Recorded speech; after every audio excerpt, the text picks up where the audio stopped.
பகல் சமயத்தில் கவுன்சிலிங் சமயத்தில் கேட்ட கேள்விக்கு நேற்று நான் ஒரு பதிலை நான் சொன்னேன். இன்னொரு கேள்வியும் உண்டு, அதற்கும் பதில் சொல்லிவிட்டு இன்றைய செய்திக்கு நான் கடந்து போகிறேன். ஒரு மனுஷன் செத்து போயிட்டாக்கா அந்த செத்து போனவர்களை நாம் அடையாளம் காண முடியுமா என்பது கேள்வி. அதில் கேள்வி கேட்டவங்க ஒரு அம்மா, அவங்க சொல்றாங்க, என்னுடைய புருஷன் செத்து போய் 11 வருஷம் ஆகுது, நானும் ஒரு நாள் சாவேன், அப்போ பரலோகத்தில் என்னுடைய புருஷனை நான் ஐடென்டிஃபை பண்ண முடியுமா? என்னால் இதுதான் என் புருஷன் சொல்லி என்னால் அடையாளம் கண்டு கொள்ள முடியுமா? இதுதான் அவங்களுடைய கேள்வி. அப்ப நான் அவங்க கிட்ட கேட்ட கேள்வி என்ன, பதில் சொல்லாம மறுகேள்வி கேட்டேன். உங்க புருஷன் பரலோகத்துக்கு தான் போனான்றது என்ன உறுதி? அதே தகராறா இருக்குதே, அது எப்படி நீங்க அவரு போனாருன்னு நீங்க சொல்ல முடியும்? உடனே அவங்க சொன்னாங்க, அவர் ஒழுங்கா சர்ச்சுக்கு போறாருங்க, அவர் குடிக்கிறது இல்லைங்க, தப்பு தண்டாக்கெல்லாம் போறது இல்லைங்க, அவர் சிகரெட் பீடியெல்லாம் குடிக்கிறது இல்லைங்க. நான் சொன்னேன், நான் கேட்ட கேள்வி என்ன, நீங்க சொல்ற பதில் என்ன? உங்க புருஷன் மனம் திரும்பி இருக்கிறாரா, ரட்சிக்கப்பட்டிருக்கிறாரா, பரலோகத்துக்கு தான் போனாருன்றதுக்கு என்ன உறுதி? மனம் திரும்பாம பரலோகத்துக்கு போக முடியாது. ஸோ ரட்சிக்கப்பட்டிருக்கிறாரான்னு கேட்டா, அவர் குடிக்கிறது இல்லை, கோயிலுக்கு ஒழுங்கா போறாரு, மிஷினரிகளை தாங்குறாரு, ஒரு சர்ச்சு கூட கட்டி கொடுத்துருக்கிறோம். இவைகள் எல்லாம் சன்மார்க்க சுபாவங்கள், சன்மார்க்க சுபாவங்கள், நல்ல நல்ல சுபாவங்கள். இந்த சன்மார்க்க சுபாவம் பரலோகத்துக்கு கொண்டு போகாது. யோபுனுடைய புஸ்தகம் 9ஆம் அதிகாரம் 22வது வசனம் சொல்லுது, நான் துன்மார்க்கனோடு சன்மார்க்கனையும் அழிப்பேன். பிரசங்கினுடைய புஸ்தகம் 3ஆம் அதிகாரம் 17வது வசனம் இப்படி சொல்லுது. எசேக்கியேல் தீர்க்கதரிசியுடைய புஸ்தகம் 4ஆம் அதிகாரம் 21வது வசனமும் இதே சொல்லுது. துன்மார்க்கனோடு சன்மார்க்கனை நான் நரகத்திலே பிடிச்சு தள்ளுவேன். துன்மார்க்கனை அழிக்கிறது நியாயம், ஏன் கர்த்தர் சன்மார்க்கனை அழிக்கிறார்? யார் சன்மார்க்கன், யார் நல்லவன்? நல்ல நல்ல காரியங்களை செய்கிறவர்கள் சன்மார்க்கர். ஆண்டவர் கிரியை வைத்து ஜட்ஜ்மெண்ட் கொடுத்தாருன்னா, இன்னைக்கு கிறிஸ்தவங்களை விட இந்துக்கள், முகமதியர்கள் எவ்வளோ பேர் உண்மை பேசுறவங்க இருக்கிறாங்க, குடிக்காதவங்க இருக்கிறாங்க. அவங்களாம் பரலோகத்துக்கு வந்துடலாமே, ஆனா வர இயலாது, வர முடியாது. ஏன்னா விசுவாசம் இல்லாத கிரியை செத்தது. அப்ப வெறும் கிரியைகளை வச்சு கர்த்தர் நியாயம் வைக்கிறது இல்லை. விசுவாசம் என்று சொன்னா வசனத்தின்படி ஜீவிக்கிறது, கர்த்தரையே நம்பி வாழ்கிறது, அதுக்கு தான் பேரு விசுவாச வாழ்க்கை. ஒவ்வொரு வாழ்க்கையும் ஒவ்வொரு அடி எடுத்து வைக்கும் போதும் கர்த்தருடைய வசனம் என்ன சொல்லுது அப்படின்னு கேட்டு கேட்டு ஜீவிக்கிறாங்களே, அதுதான் விசுவாசி. அவங்களதான் பிலீவர்ஸ் சொல்லலாம். அதே சமயத்துல விசுவாசியா இருப்பாங்க, கிரியையில ஒண்ணும் காட்ட மாட்டாங்க. அதுவும் தவறானது. நீ மணிக்கணக்கா ஜெபம் பண்றதா இருந்தாலும் மற்றவங்களுக்கு உதவி செய்ய வேண்டிய காரியத்துக்கு நீ உதவி செய்யணும். கர்த்தர் அதை எதிர்பார்க்கிறார். அப்ப செய்யத்தக்கவர்களுக்கு நீங்கள் அதை செய்யுங்கள், நீதிமொழிகள் 23ஆம் அதிகாரத்தில் சொல்றார். அப்போ கிரியைகள் இல்லாம வெறும் விசுவாசம் மாத்திரம் இருந்தாலும் அதுவும் செத்ததுதான். இந்த ரெண்டுமே பேரலலா போகணும். ஆகவே நல்ல காரியங்கள் மாத்திரமே கர்த்தர் கணக்கு எடுக்கிறதா இருந்தாக்கா, விசுவாச வாழ்க்கை இல்லாதவங்களுடைய நிலைமை என்ன, விசுவாச வாழ்க்கையோடு ஜீவிக்கிறவங்களுடைய நிலைமை என்ன? ஆகவே ரெண்டும் ஒன்றாக போகணும். சன்மார்க்கன் யார்? டாக்டர் புஷ்பராஜ் எப்படி நல்ல பிரசங்கம் பண்றார், நல்லா ஜெபிக்கிறார், நல்ல அபிப்பிராயங்கள் உண்டு, அவர் நல்லவர் அல்லது சன்மார்க்கன். ஆனா என்னுடைய அந்தரங்கம் உங்க யாருக்குமே தெரியாது. நான் இருதயத்தில் என்ன யோசிக்கிறேன்றது உங்க யாராலுமே கண்டுபிடிக்க முடியாது. என் மனைவிக்கு கூட நான் என்ன சிந்திக்கிறேன்னு தெரியாது. ஆனா கர்த்தர் அப்படி அல்ல. மனிதன் பார்க்கிற விதத்தில் நான் பார்க்கிறதில்லை. மனிதனோ முகத்தை பார்ப்பான், தேவனோ இருதயத்தை பார்க்கிறார். அதனால மனுஷன் பார்வையில நல்ல நல்ல காரியங்களை செய்கிற ஒரு மனுஷனை சன்மார்கன் என்று குறிப்பிடுகிறார்கள். அந்த சன்மார்கன் தேவ பார்வையில அவன் வசனத்தின்படி வாழாததினால அவனை துன்மார்க்கனோடு கூட அழிக்கிறேன். இந்த வசனத்துக்கு அதுதான் வியாக்கியானம். ஆகவே ஏன் சன்மார்கனை கர்த்தர் அழிக்கிறார்? நல்லவன் தானே, ஆனா வசனத்தின்படி வாழாதவன். ஆகவே கர்த்தருடைய பிள்ளைங்க, நான் உண்டு, என் மனைவி உண்டு, பிள்ளைங்க உண்டு, நான் மாத்திரம் ஜீவிச்சா போதாது. வசனத்தின்படி வாழுகிறோமா? வசனத்தின்படி ஆராதிக்கிறோமா? வசனத்தின்படி நம்முடைய பிள்ளைகளை வளர்த்துறோமா? இதுதான் ஆண்டவர். நம்முடைய தொழிலில் எல்லா காரியத்திலையும் வசனத்தின்படி நியாயத்தோடு தான் நம்ம தொழில் செய்கிறோமா? இப்படி வசனத்தின்படி வாழுகிற மக்களை தான் விசுவாசி என்று சொல்ல முடியும். அதனால இந்த அம்மா சொன்னது, எங்க வீட்டுக்காரர் தப்பு தண்டா செய்யாதவர், குடிக்காதவர், புகை பிடிக்கிறதில்ல, சிகரெட் பீடி குடிக்கிறதில்ல, இது சன்மார்கன். நான் கேட்டது, உங்க வீட்டுக்காரர் ரட்சிக்கப்பட்டிருக்கிறாரா? அந்த அம்மாவுக்கு பதில் சொல்ல தெரியல. நிறைய பேருக்கு கூட பகல்ல வந்தாங்களே, ஜெபம் பண்ண வந்தாங்களே, ஜெபிக்கிறதுக்கு முன்னாடி நான் கேட்டேன், உங்களுடைய வாழ்க்கையில மனம் திரும்புதலின் அனுபவம் இருக்குதா? ஆமா டாக்டர், நான் கேட்கணும்னு நினைச்சிருந்தேன். ரட்சிப்புனா என்ன, மனம் திரும்பினா என்ன? நிறைய கிறிஸ்தவங்களுக்கு அது தெரியறதில்லை. மனம் திரும்புதல் தான் திருச்சபையினுடைய முதல் முக்கிய சாவி. பரலோகத்துக்கும் அதான் சாவி, சபைக்குள்ள பிரவேசிக்கணும்னாலும் அதுதான் சாவி. முதல் சபையை கர்த்தர் ஆரம்பிச்ச போது ஆண்டவர் தான் அதை இனாகரேட் பண்ணார்.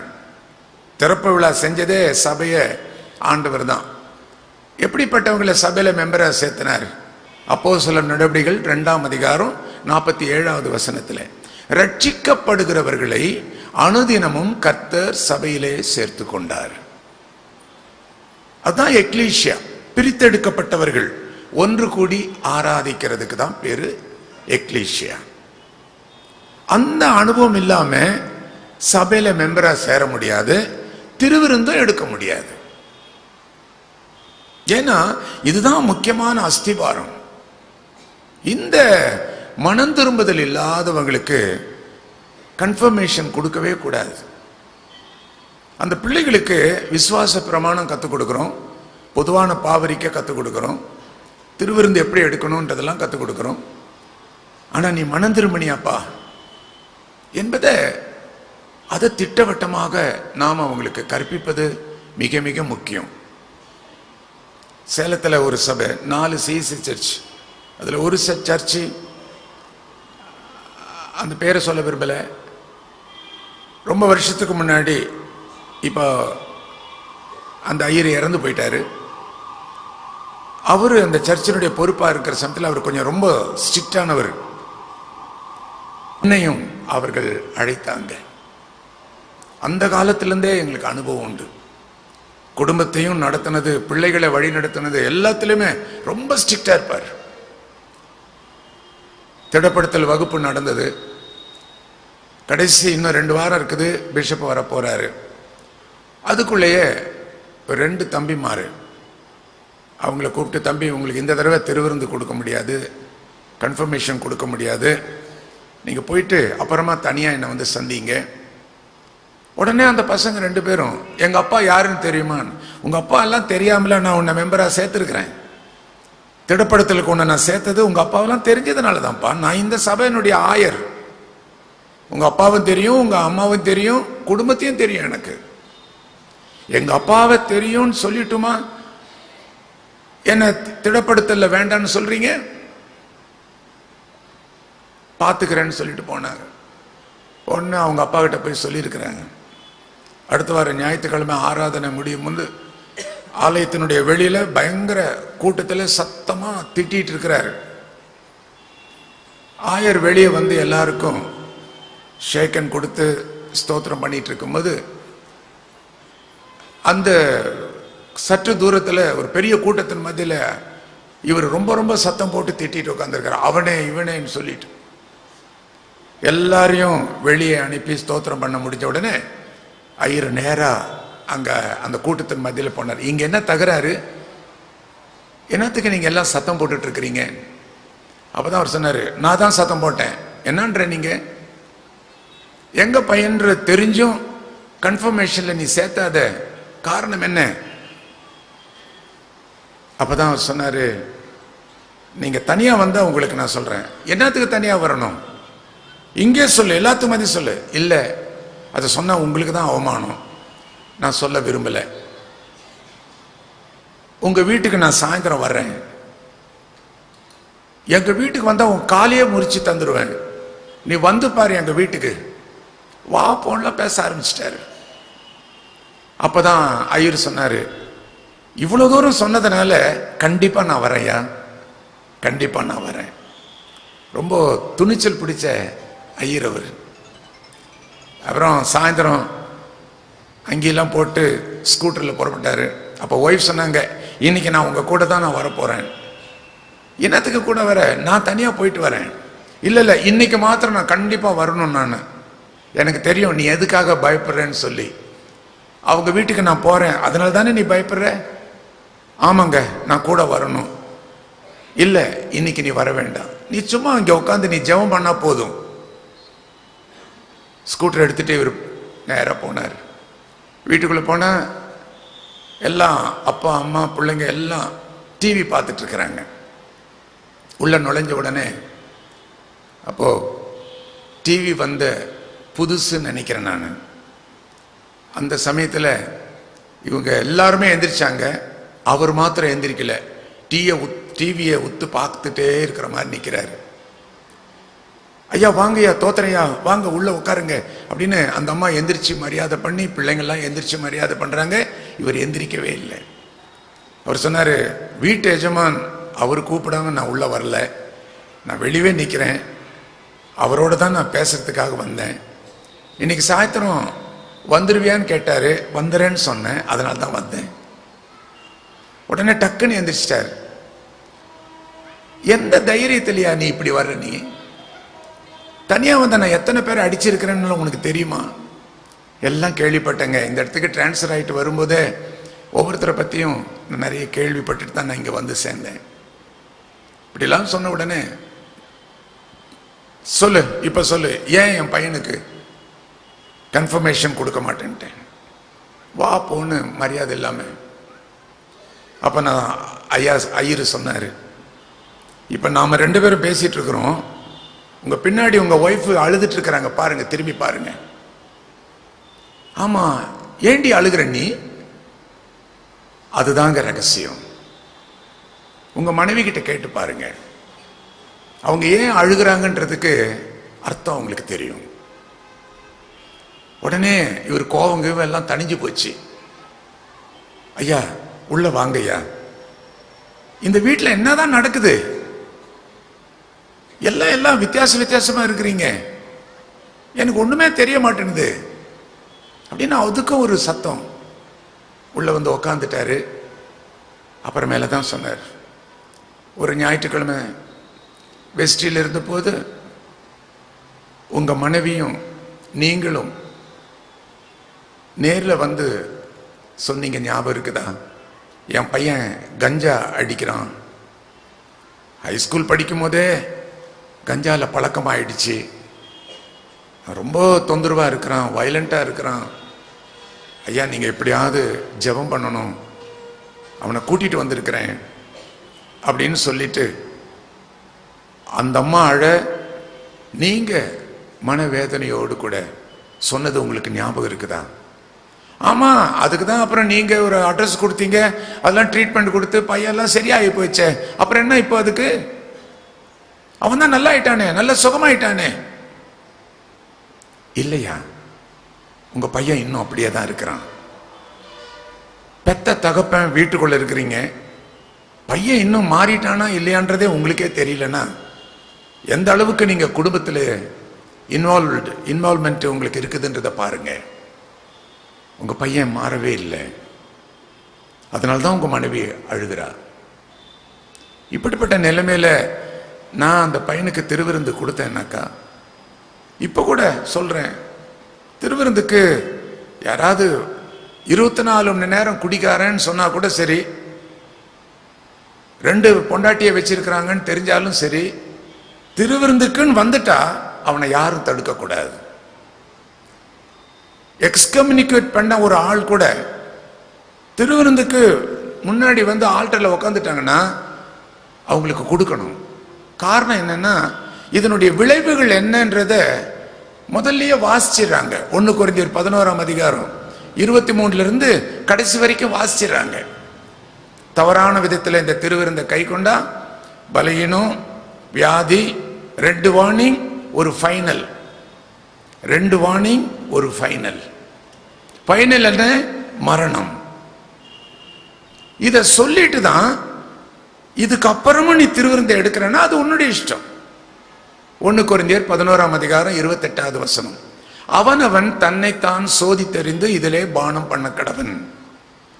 கொடுக்கறது யாரு? பக்கத்துல யாரெல்லாம் பார்க்க சொல்ல, நீ யோகியமா. அதனாலதான் நம்முடைய வேதம் அனுமதிக்குது, குடிகாரனே திருவிருந்துக்கு வந்து உட்கார்ந்தா கொடுத்துடணும். அதனுடைய விளைவுகளை அவன் அனுபவிப்பான். 2 பொண்டாட்டி 3 மனைவி வச்சிருக்கிறவன் அப்படின்னு தெரிஞ்சா கூட அவன் ஆல்டருக்கு வந்து திருவிருந்து எடுக்க துணிஞ்சான்னா கொடுத்துரு. அதனுடைய விளைவுகளை அவன் அனுபவிப்பான். ஏன்னா இந்த 11ஆம் அத்தியாயத்தினுடைய பாகத்தை வாசிக்காம திருவிருந்து கொடுத்தோம்னா தவறு அவங்க மேல இல்லாம போயிடும். ஆகவே இதெல்லாம் வாசிச்சதுக்கு பிறகும் திருவிருந்து எடுக்கிறதுக்கு துணியறவங்க அதனுடைய விளைவுகளை அனுபவிப்பாங்க.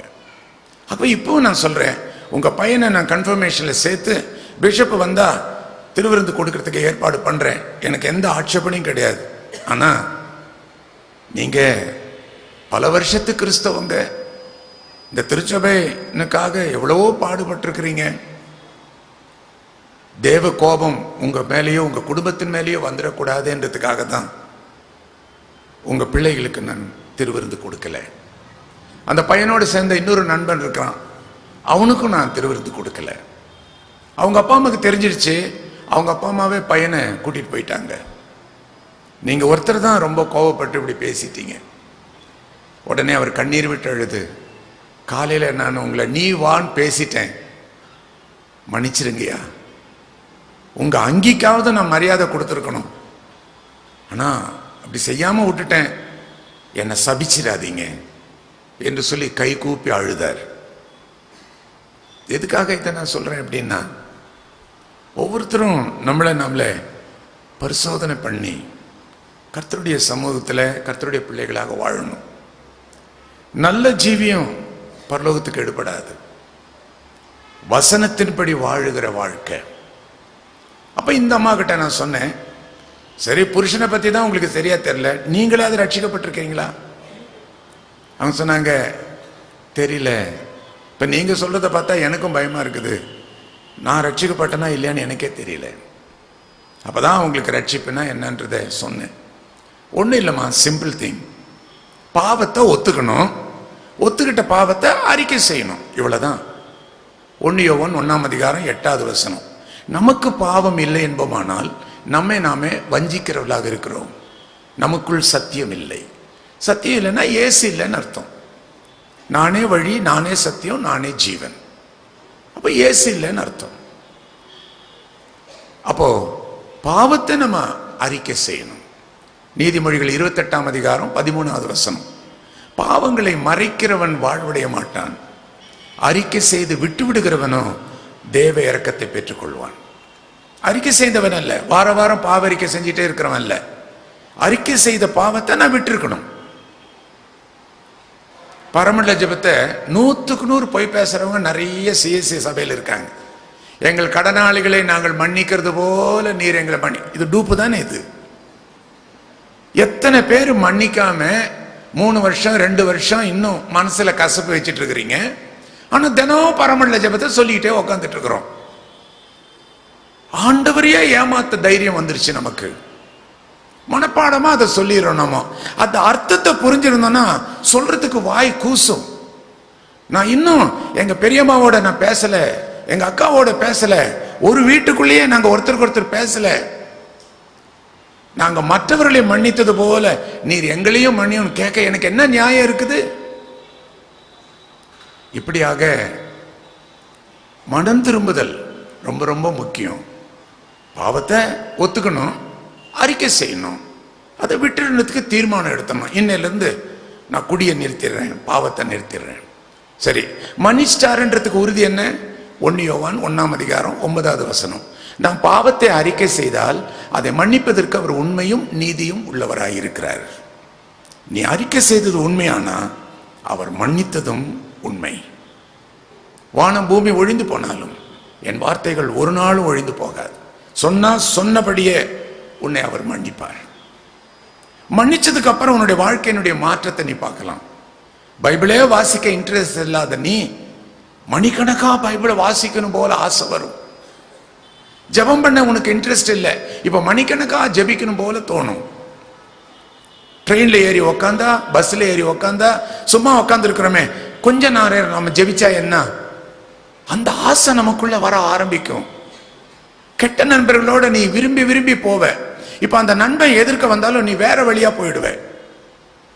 அந்த கெட்ட நண்பர் என்னை கூட்டிட்டு போயிடுவானோ, பழைய பாவத்துக்கு என்னை கொண்டு போயிடுவானோ, அவனை பார்ப்பதை நீ தவிர்த்து விடுவாய். இதுதான் மனம் திரும்புதலுக்குள்ள வெளி அடையாளங்கள். இந்த வெளியில காணப்படுகிற இந்த அடையாளங்கள் இல்லைன்னா நீ சரியா ரட்சிக்கப்படலன்னு அர்த்தம். முன்னெல்லாம் எடுத்தெறிஞ்சு பேசுவ, இப்போ உன் கோபத்துல ஒரு வித்தியாசம் இருக்குது.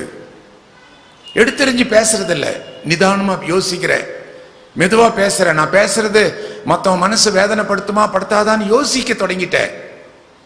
இதுதான் மனம் திரும்புதல். சின்ன சின்ன விஷயத்துக்கு உங்க அப்பா அம்மா கிட்ட பொய் சொன்னேன், இப்ப மனம் திரும்பிட்ட, பொய் சொல்ல பயப்படுற நீ. அப்படி சொன்னாலும் அன்னைக்கு சாயந்தரமே சாரி மம்மி, டாடி சாரி, ஐயா அப்பா சாரி, மன்னிச்சுங்க, உடனே கேட்க தோணுது. இதுதான் என் மனம் திரும்புதல். அந்த மனம் திரும்புதல் உள்ளானபடி ஏற்பட்டுருச்சுன்னா செய்கைகளிலையும் கிரியைகளிலும் நீ அதை பார்க்கலாம்.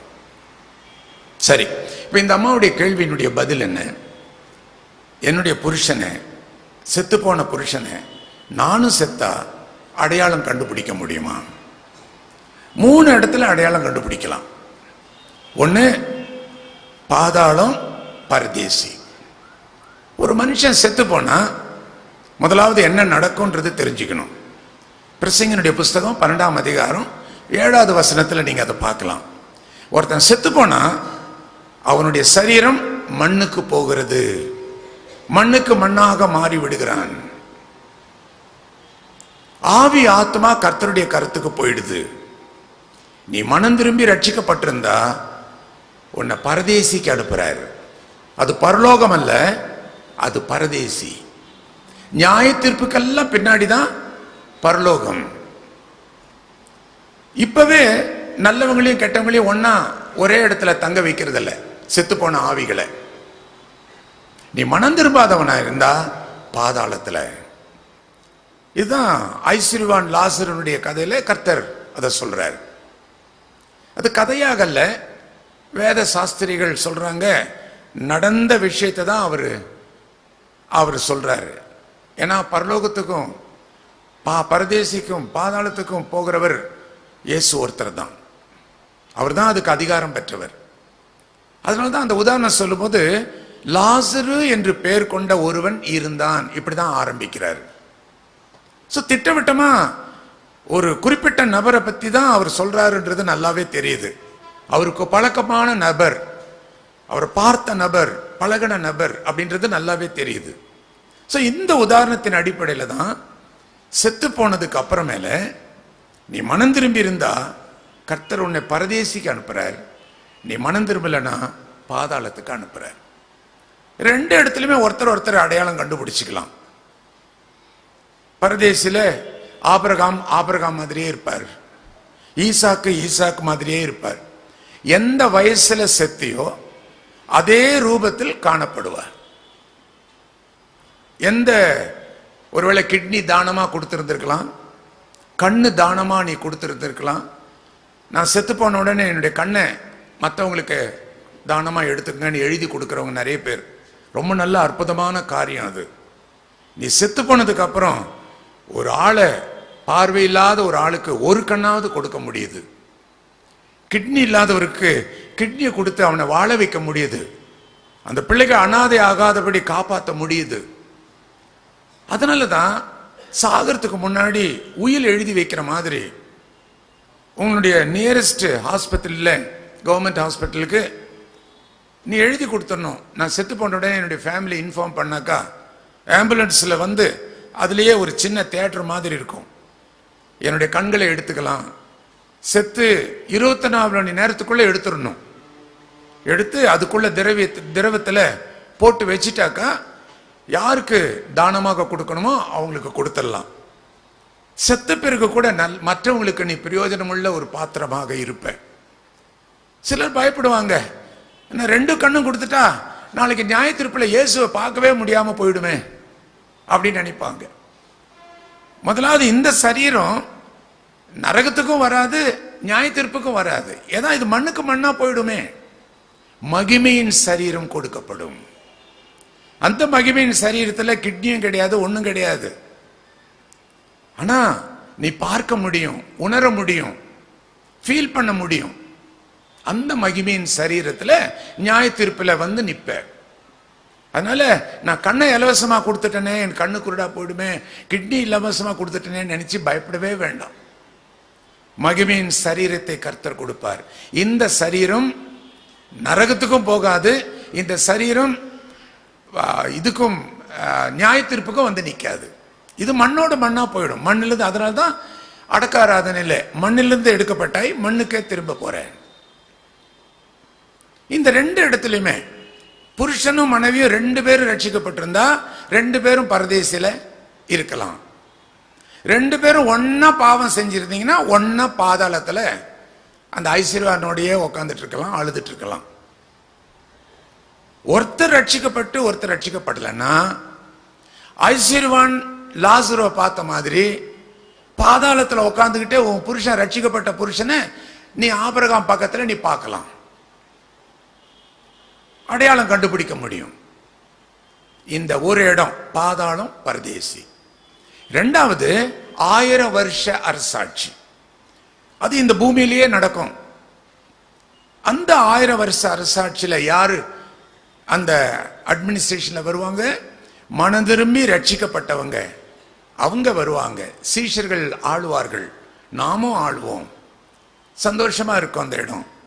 அப்போ இது செத்து போன என்ன மூத்த அக்கா, இது செத்து போன என்னுடைய தம்பி, இது செத்து போன என்னுடைய மனைவி, இது எங்க அப்பா தான் இங்க அங்க உட்கார்ந்து இருக்கிறார், அடையாளம் கண்டுபிடிக்க முடியும். ஒரே மாதிரி மனம் திரும்பி ரட்சிக்கப்பட்டிருந்தா.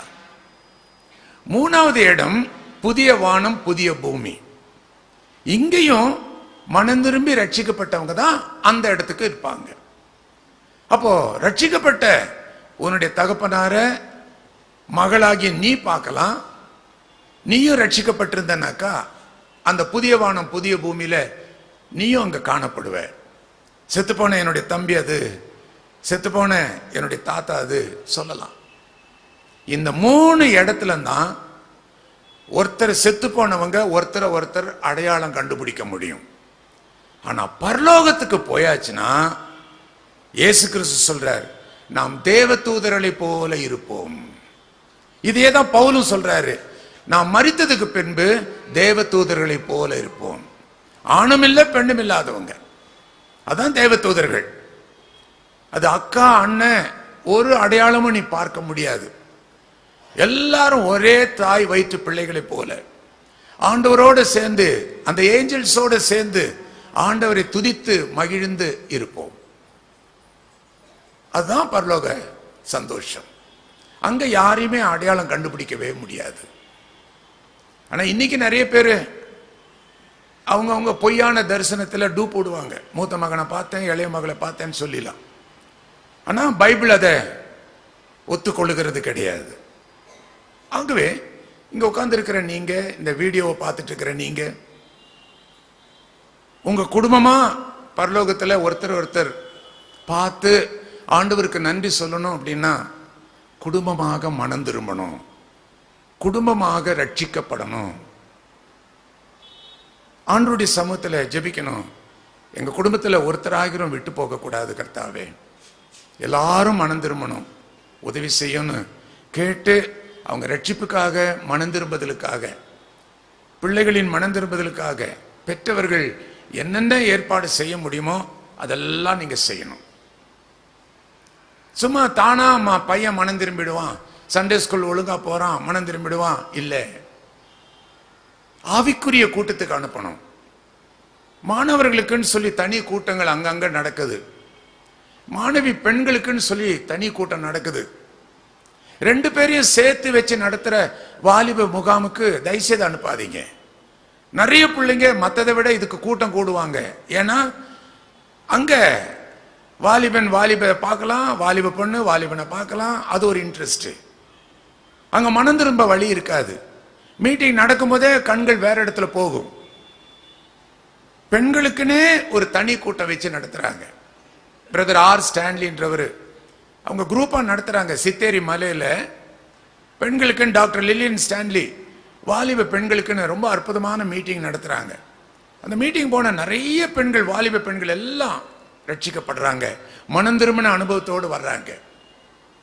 அதே மாதிரி வாலிப பையன்களுக்குன்னு சொல்லிட்டு ஆர் ஸ்டான்லி அவர்கள் ஒவ்வொரு வருஷமும் ஒவ்வொரு இடத்துல நிறைய தடவை சித்தேரி மலையிலையும் அவங்களுக்குன்னு தனி கூட்டத்தை நடத்துறாங்க. ஏராளமான பேர் கர்த்தருடைய வசனத்துல பகிர்ந்து கொள்றாங்க. நிறைய வாலிபர்கள் ஆண்டவருக்கு ஒப்பு கொடுக்கிறாங்க. என்னுடைய பிள்ளைகளையும் அப்படிதான். சின்ன வயதிலேயே ஹைஸ்கூல் படிக்கிறதுக்கு முன்னாடி எங்க பிள்ளைங்க ரட்சிக்கப்படணும். ஒவ்வொரு கூட்டம் எங்கெங்கெல்லாம் நடக்குதுன்றதெல்லாம் கேட்டு கேட்டு கேட்டு எப்பவுமே மே மாசம்தான் பிள்ளைகளுக்கு விடுமுறை நாள் சமயத்தில் தான் அந்த கூட்டங்கள் நடக்கும். ஒரு வருஷத்துக்கு முன்னாடியே நாங்கள் விசாரிச்சு வச்சுக்குவோம்.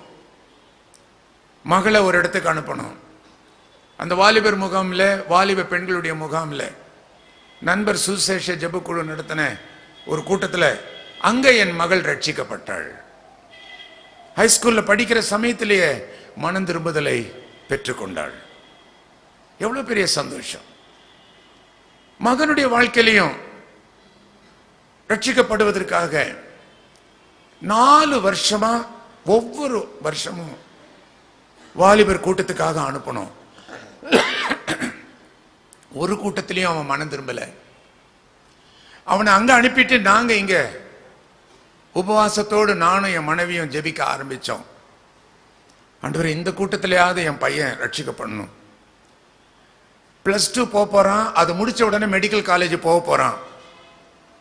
மெடிக்கல் காலேஜ் மற்ற எல்லா காலேஜில் விட அதிகமான சோதனைகள் நிறைந்தது. காலேஜில் படிக்கும் போதே எல்லாத்தையும் நிர்வாணமா பார்க்க வேண்டிய சூழ்நிலை.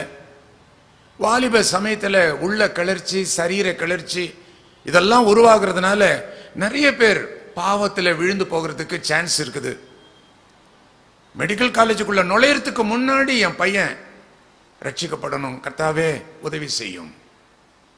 முதல் கூட்டம் நாங்க கேட்கல, முடிஞ்சு வந்துட்டான். நீ ரட்சிக்கப்பட்டியப்பா அப்படிலாம் நாங்க ஒண்ணுமே கேட்கல. ரட்சிக்கப்பட்டான், மூஞ்சி முகரைய பார்த்தாலே தெரிஞ்சிடும்.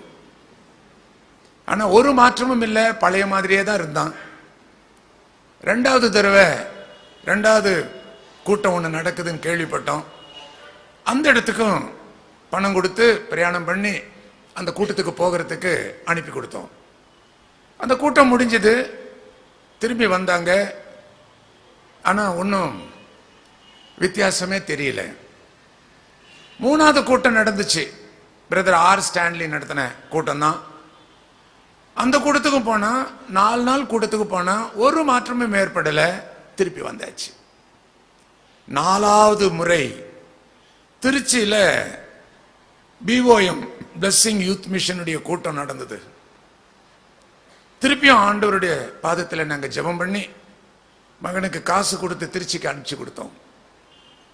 +2 வந்துட்டான் அவன். ஆண்டவரே, இன்னும் சில மாசத்துல காலேஜுக்கு போகணும், மெடிக்கல் காலேஜுக்கு உதவி செய்யும் சுவாமி. மனம் திரும்பாம அந்த கல்லூரி வாழ்க்கையில போகக்கூடாது. சோதனைகள் நிறைந்த இடத்துல ஜெபம் பண்ணோம். 3 தடவை அனுப்பியும் ஃபெயிலியர். இந்த 4வது கூட்டம் உதவி செய்ய ஆண்டவரே, எங்களுக்கு அந்த ரட்சிப்பை கொடுத்தீரே, என் பையனுக்கும் கொடுக்கணும், குடும்பமா உங்களுடைய பாதத்தில் வந்து சேரணும். 4 நாள் கூட்டங்க. 2வது நாள் கூட்டம் முடிஞ்சு 3வது நாள் காலங்காத்தாலும் வீட்டுக்கு ஓடி வந்துட்டாங்க. காலேஜில் கட் அடிக்கிற மாதிரியே ஆவிக்குரிய கூட்டத்திலையும் இவன் கட் அடிச்சிட்டானோன்னு தான் நாங்கள் நினைச்சோம். எதையுமே என்கிட்ட மகன் சொல்ல மாட்டார். என் மேல கொஞ்சம் பயம், மரியாதை, எல்லாம் த்ரூ த கிச்சன் தான். எல்லாமே நேரா அம்மா கிட்ட தான் போய் சொல்லுவான். வந்த உடனே என்னுடைய மனைவி கிட்ட, அம்மா அம்மா இங்க வாங்க, ஒரு முக்கியமான விஷயம் கேட்கிறேன். அம்மா 4 நாள் மீட்டிங், ஏன்டா இப்ப இங்க வந்து நிக்கிற? இப்போ இன்னும் 2 நாள் இருக்குதே. அதுதாம்மா சொல்றதுக்கு வர்றேன், இங்க வாங்க வாங்க உட்காருங்க. சரி சொல்லு, என்ன சொல்லு? முதல் நாளே கூட்டத்துல ஆண்டவர் என்ன பிடிச்சிட்டாருமா. முதல் நாள் யார் பேசினாங்கன்னு தெரியல, பேர் தெரியல, அந்த அண்ணாச்சி பேசினாரு. ஆனா என்னுடைய வாழ்க்கையை அப்படியே புட்டு புட்டு சொல்றாரு. என்னமோ அவர் என்ன நேர்ல பார்த்த மாதிரியும், நான் பாவம் செய்யும் போது அவரும் பின்னாடியே வந்து பார்த்த மாதிரி அப்படியே சொல்றாரு. என்னதான் அவர் சொல்றாருன்றது எனக்கு நல்லா தெரியுது. முன்ன பின்ன தெரியாதவர் ஆவியானவர் எப்படி பேசுறாரு பாத்தீங்களா? எனக்கு ரொம்ப பயம் வந்துருச்சு. எங்க அப்பா அம்மாவுக்கு தெரியாம நான் எத்தனை தடவை இந்த தப்பு நான் செய்திருக்கிறேன். இவர் அப்படியே சொல்றாரு. இன்னும் எவ்வளவு நாளைக்கு உங்க அம்மா அப்பாவை ஏமாத்துவ? உனக்காக அவங்க அழுதுட்டு இருக்கிறாங்க. அந்த முதல் நாள் கூட்டத்திலேயே மனம் திரும்புதலின் அனுபவத்தை பெற்ற உடனே அவங்க தனியா ஜெபிக்கணும்னு சொல்லிட்டாங்க. ஸ்கூல் கிரவுண்ட்ல பக்கம் பக்கமா யாரும் உட்காரக்கூடாது. அப்பதான் கூச்சம் இல்லாம தைரியமா மனம் விட்டு அழுது ஜெபிக்க முடியும். அப்படியாக நான் ஒரு மரத்தடியில ஒரு பாறையில உட்காந்து குலுங்கி குலுங்கி அழுதமா. இது வரைக்கும் நான் அப்படி அழுததே கிடையாது. முதல் நாளே ஆண்டவர் என்னை பிடிச்சாரு. அந்த ரட்சிப்பு, அந்த மனம் திரும்புதலின் சந்தோஷம். நான் பாவத்தை அறிக்கை செஞ்சேன், இனிமே நான் அந்த மாதிரி செய்ய மாட்டேன். தீர்மானம் எடுத்த உடனே சொல்ல முடியாத பூரிப்பு, சொல்ல முடியாத சந்தோஷம் என்னால தாங்க முடியல. அன்னைக்கு ராத்திரி ஒரு தனி கூட்டம் நடந்துச்சு. அந்த கூட்டம் எனக்கு ரொம்ப இன்பமா இருந்தது. முன்னெல்லாம் கூட்டங்களில் எனக்கு இன்ட்ரெஸ்டே இருக்காது. நீங்க சொன்னீங்களேன்றதுக்காக போய் உட்காருவேனே தவிர, அப்பா திட்டுவாங்களேன்றதுனால நான் உட்காந்துட்டு வந்தேன். ஆனா இப்போ ராத்திரி கூட்டம் எப்போ வரும்னு நான் காத்திருந்தேன். அந்த கூட்டத்தில் என்ன விஷயம் பேச போறாங்கன்றத காத்திருந்தேன். எனக்கு அது ஒரு ஆசை வர ஆரம்பிச்சிருச்சு. அடுத்த நாள் காலையில இன்னொரு சகோதரர் பேசினார். இனி இந்த ரட்சிப்பை எப்படி தக்க வைத்துக் கொள்ளுகிறது, மறுபடியும் எப்படி பாவத்தில் விழாம நம்மளை பாதுகாத்துக் கொள்றது எப்படி, எந்த அவயவங்களிலும் பாவம் செய்யாதபடி பார்த்துக் கொள்றது எப்படி, இதை பற்றி ரொம்ப தெளிவா அவர் பேசினாரு. அதை கேட்ட உடனே போதும், எனக்கு எங்க அம்மா அழுது அழுது எனக்காக ஜெபிச்சதை நான் பலமுறை பார்த்திருக்கிறேன். இந்த சந்தோஷ செய்திய இப்பவும் எங்க அம்மா அழுதுட்டு இருப்பாங்கன்னு எனக்கு தெரியும். அவங்க அழுகையை நிறுத்தணும். இன்னும் 2 நாள் கூட்டம் என்னால தாங்க முடியல. உடனே பஸ் ஏறி வந்துட்டேன். பிரதர்கிட்டையும் நான் சொல்லவே இல்லை, நேரா வந்துட்டேன் உங்ககிட்ட இந்த சந்தோஷமான செய்தியை சொல்ல. இனிமே நான் உங்களை அழ வைக்க மாட்டேமா. என்னுடைய மனைவிக்கு ஆனந்த கண்ணீர் வந்தது. எத்தனை நாள் மகனுடைய மனம் திரும்புதலுக்காக நாங்கள் அழுதுருக்கிறோம். எத்தனை நாள் பட்டினி கிடந்து எங்களுடைய பிள்ளைகளுடைய மனம் திரும்புதலுக்காக அழுதுருக்கிறோம். ஆண்டவர் கருணை காண்பித்தார், முழு குடும்பத்தையும் ரட்சித்தார். அதுதான் பெற்றவர்கள் செய்ய வேண்டியது. பிள்ளைகளுக்கு நீங்க சொத்து சேர்த்துறது பெருசல்ல, பிள்ளைங்களுக்கு கார் வாங்கி கொடுக்கிறது பெருசல்ல. ஆனா ஆவிக்குரிய காரியத்துக்கு, அவங்க மனம் திரும்புதலுக்கு நீ என்ன செஞ்சேன்னு தான் கர்த்தர் கேட்பாரு. இவ்வளவு பிள்ளைங்களை கொடுத்தனே, அவங்களுக்கு எஸ்கர்ஷனுக்கெல்லாம் பணம் கொடுத்தியே, அவங்களை எங்கேயாவது ஆவிக்குரிய கூட்டத்துக்கு ஜெபம் பண்ணி அனுப்புனியா, மனம் திரும்புதலுக்கு அவங்களுக்கு ஏதாவது நீ உதவி செஞ்சியா அப்படின்னு கர்த்தர் கணக்கு கேட்கும் போது வெட்கப்படாமல் கர்த்தரிடத்துல மனம் சொல்லணும். அப்படின்னாக்கா பெற்றவர்கள் இப்படிப்பட்ட முயற்சிகளை கண்டிப்பாக செய்யணும். செய்தா நம்ம பிள்ளைங்க மனம் திரும்பி திருச்சபையில மனம் திரும்புதலின் அனுபவத்தோடு திருவிருந்து எடுப்பாங்க, மனம் திரும்புதலின் அனுபவத்தோடு கமிட்டிக்குள்ள வருவாங்க, மனம் திரும்புதலின் அனுபவத்தோடு இந்த கமிட்டியில் இருக்கிறவங்க 1000 வருவாங்க, மனம் திரும்பின ஆயராக இருக்கிறவங்க தான் பிஷப்பா வருவாங்க.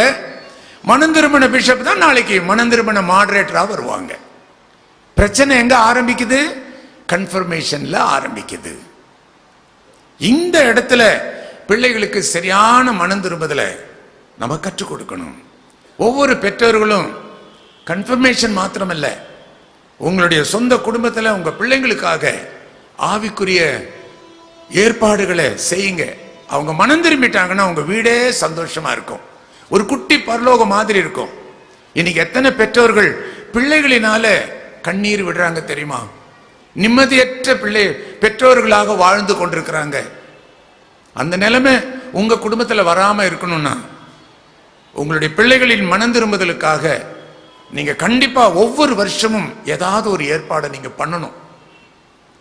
அதன் மூலமாய் கர்த்தர் நிச்சயமாக சந்திப்பார். நான் ஊருக்கெல்லாம் கவுன்சிலிங் கொடுக்கிறேன். என் பிள்ளைங்களுக்கோ மற்றவங்களுக்கோ நான் கொடுக்க முடியாது. அதனாலதான் நாங்க எங்க பிள்ளைங்களை வெளியில இருக்கிறவங்க கிட்ட நாங்க அனுப்புறோம். வெளி கூட்டங்களுக்கு அனுப்புறோம். மனம் திரும்புதலுக்காக, வேத வசனத்தை நல்ல விதத்துல அவங்க படிச்சு முன்னேறணுன்றதுக்காக, பைபிள் ஸ்டடிக்காக, ஜெபத்தோடு கூட பல இடங்களுக்கு நாங்க அனுப்புறோம். என்னுடைய மக ஓய்வாம் யூத் வித் மிஷன் ரட்சிக்கப்பட்டு பிஏ லேடிடோ காலேஜில் முடிச்சு, எம்ஏ கிறிஸ்டியன் காலேஜில் முடிச்சு, லிட்ரேச்சர் முடிச்சு, எம்ஏ லிங்குவிஸ்டிக் முடிச்சு, அதுக்கப்புறம் யூத் வித் மிஷன்ல போய் அங்க வாலண்டரியா ஒர்க் பண்ணவும் ஆரம்பித்த போதுதான் அங்கதான் கர்த்தர் அவங்க என்னுடைய மகளை ஆவிக்குரிய மகளாக நல்ல மோல்டப் பண்ணார். ரட்சிக்கப்பட்டாங்க. ஆனா விசுவாசத்துல எப்படி ஜீவிக்கணும் அப்படின்றத யூத் வித் மிஷன்ல ரொம்ப அருமையா பிராக்டிக்கல் எக்ஸ்பீரியன்ஸ்ல கத்து கொடுத்தாங்க. குரூப்பா போகணும். ஒவ்வொரு கிராமங்களுக்கும் போய் அங்க கேம்ப் பண்ணணும். ஒரு நாளைக்கு 11 ரூபாய் தான். இந்த 11 ரூபாய்க்குள்ளேயே சாப்பிட்டுக்கணும். அந்த 11 ரூபாயில காலையில இவ்வளவுதான் கஷ்டப்பட்டு நாங்க எல்லாம் சேர்ந்து கொஞ்சமா சாப்பிட்டு மத்தியான சாப்பாட்டுக்கு சாம்பாருக்கு பதிலாக ஊர்க்கா தொட்டுக்குவோம். இதெல்லாம் அவங்க சொல்லும் போது 11 பேரா நீங்க குரூப்பா இருக்கிறீங்க, ஆமா, உடனே உங்களுக்கு அரிசி அனுப்புறதுக்காங்க கர்நாடகால நான் ஏற்பாடு பண்றேன்னு, அப்பா அப்படி அனுப்பிச்சிடாதீங்க. இது எங்களுக்கு பிராக்டிக்கல் ட்ரைனிங். இது இந்த 11 ரூபாய்க்குள்ள நாங்க எங்களுடைய வாழ்க்கையை நாங்க நடத்தி காண்பிக்கணும். இது என்னுடைய வாழ்க்கைக்கு இது ரொம்ப முக்கியமானது. பணம் அனுப்பிச்சிருவீங்கன்னு எனக்கு தெரியும், ஆனா அந்த பணம் எனக்கு வேண்டாம். 11 ரூபாய்க்குள்ளேயே ஒரு நாள் பொழுதை நாங்க கழித்து காண்பித்து ஊழியத்தையும் நாங்க செய்வோம். இப்படிப்பட்டதான ஒரு பிராக்டிக்கல் எக்ஸ்பீரியன்ஸ் நம்முடைய பிள்ளைகளுக்கு வாழ்க்கையில சின்ன வயதிலே கிடைக்குமானாக்கா அவங்க கல்யாணம் ஆனாலும் ஆவிக்குரிய பிள்ளைகளாக வாழ்வாங்க. கல்யாணம் பண்ற ஆள்களையும் முன்ன பண்ண தெரியலன்னா கூட கர்த்தரை நம்பின ஒரு பிள்ளைக்கு நிச்சயமா கர்த்தர் ஏற்ற துணையை தான் நிச்சயமா அவர் காண்பித்து தருவார். அப்படிதான் பிள்ளைகளுக்கு நல்ல வரன்கள் அமைந்தது. கர்த்தர் உங்களை ஆசீர்வதிப்பாராக. இந்த 3 நாள் செய்தியும் சிடியில பதிவு பண்ணப்பட்டிருக்குது. யாருக்காவது இந்த கூட்டங்களுக்கு, இதுக்கு முதல் நாள் கூட்டத்துல எல்லாம் நான் வரல, உங்க மனைவியை பத்திலாம் நீங்க சொன்னீங்களா, அது எங்களுக்கு ரொம்ப நிறைய பேர் சொன்னாங்க, அது பிராக்டிக்கல் எக்ஸ்பீரியன்ஸ் ரொம்ப நல்லா இருந்தது, நான் கொஞ்சம் லேட்டா வந்துட்டேன், என்னால முடியல. சிடி வாங்கிக்கிங்க.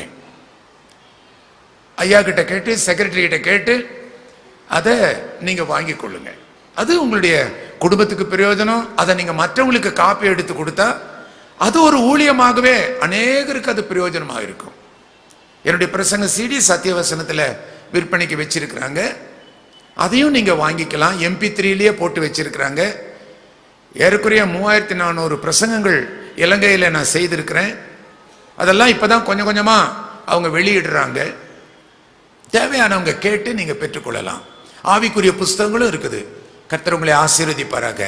இன்றைய செய்திக்காக ஒரே ஒரு நிமிஷம் கண்களை மூடி ஜெபிப்போம். பிரசங்கம் இன்னும் ஆரம்பிக்கல, ஓடிடாதீங்க, இனிமேதான் பிரசங்கம்.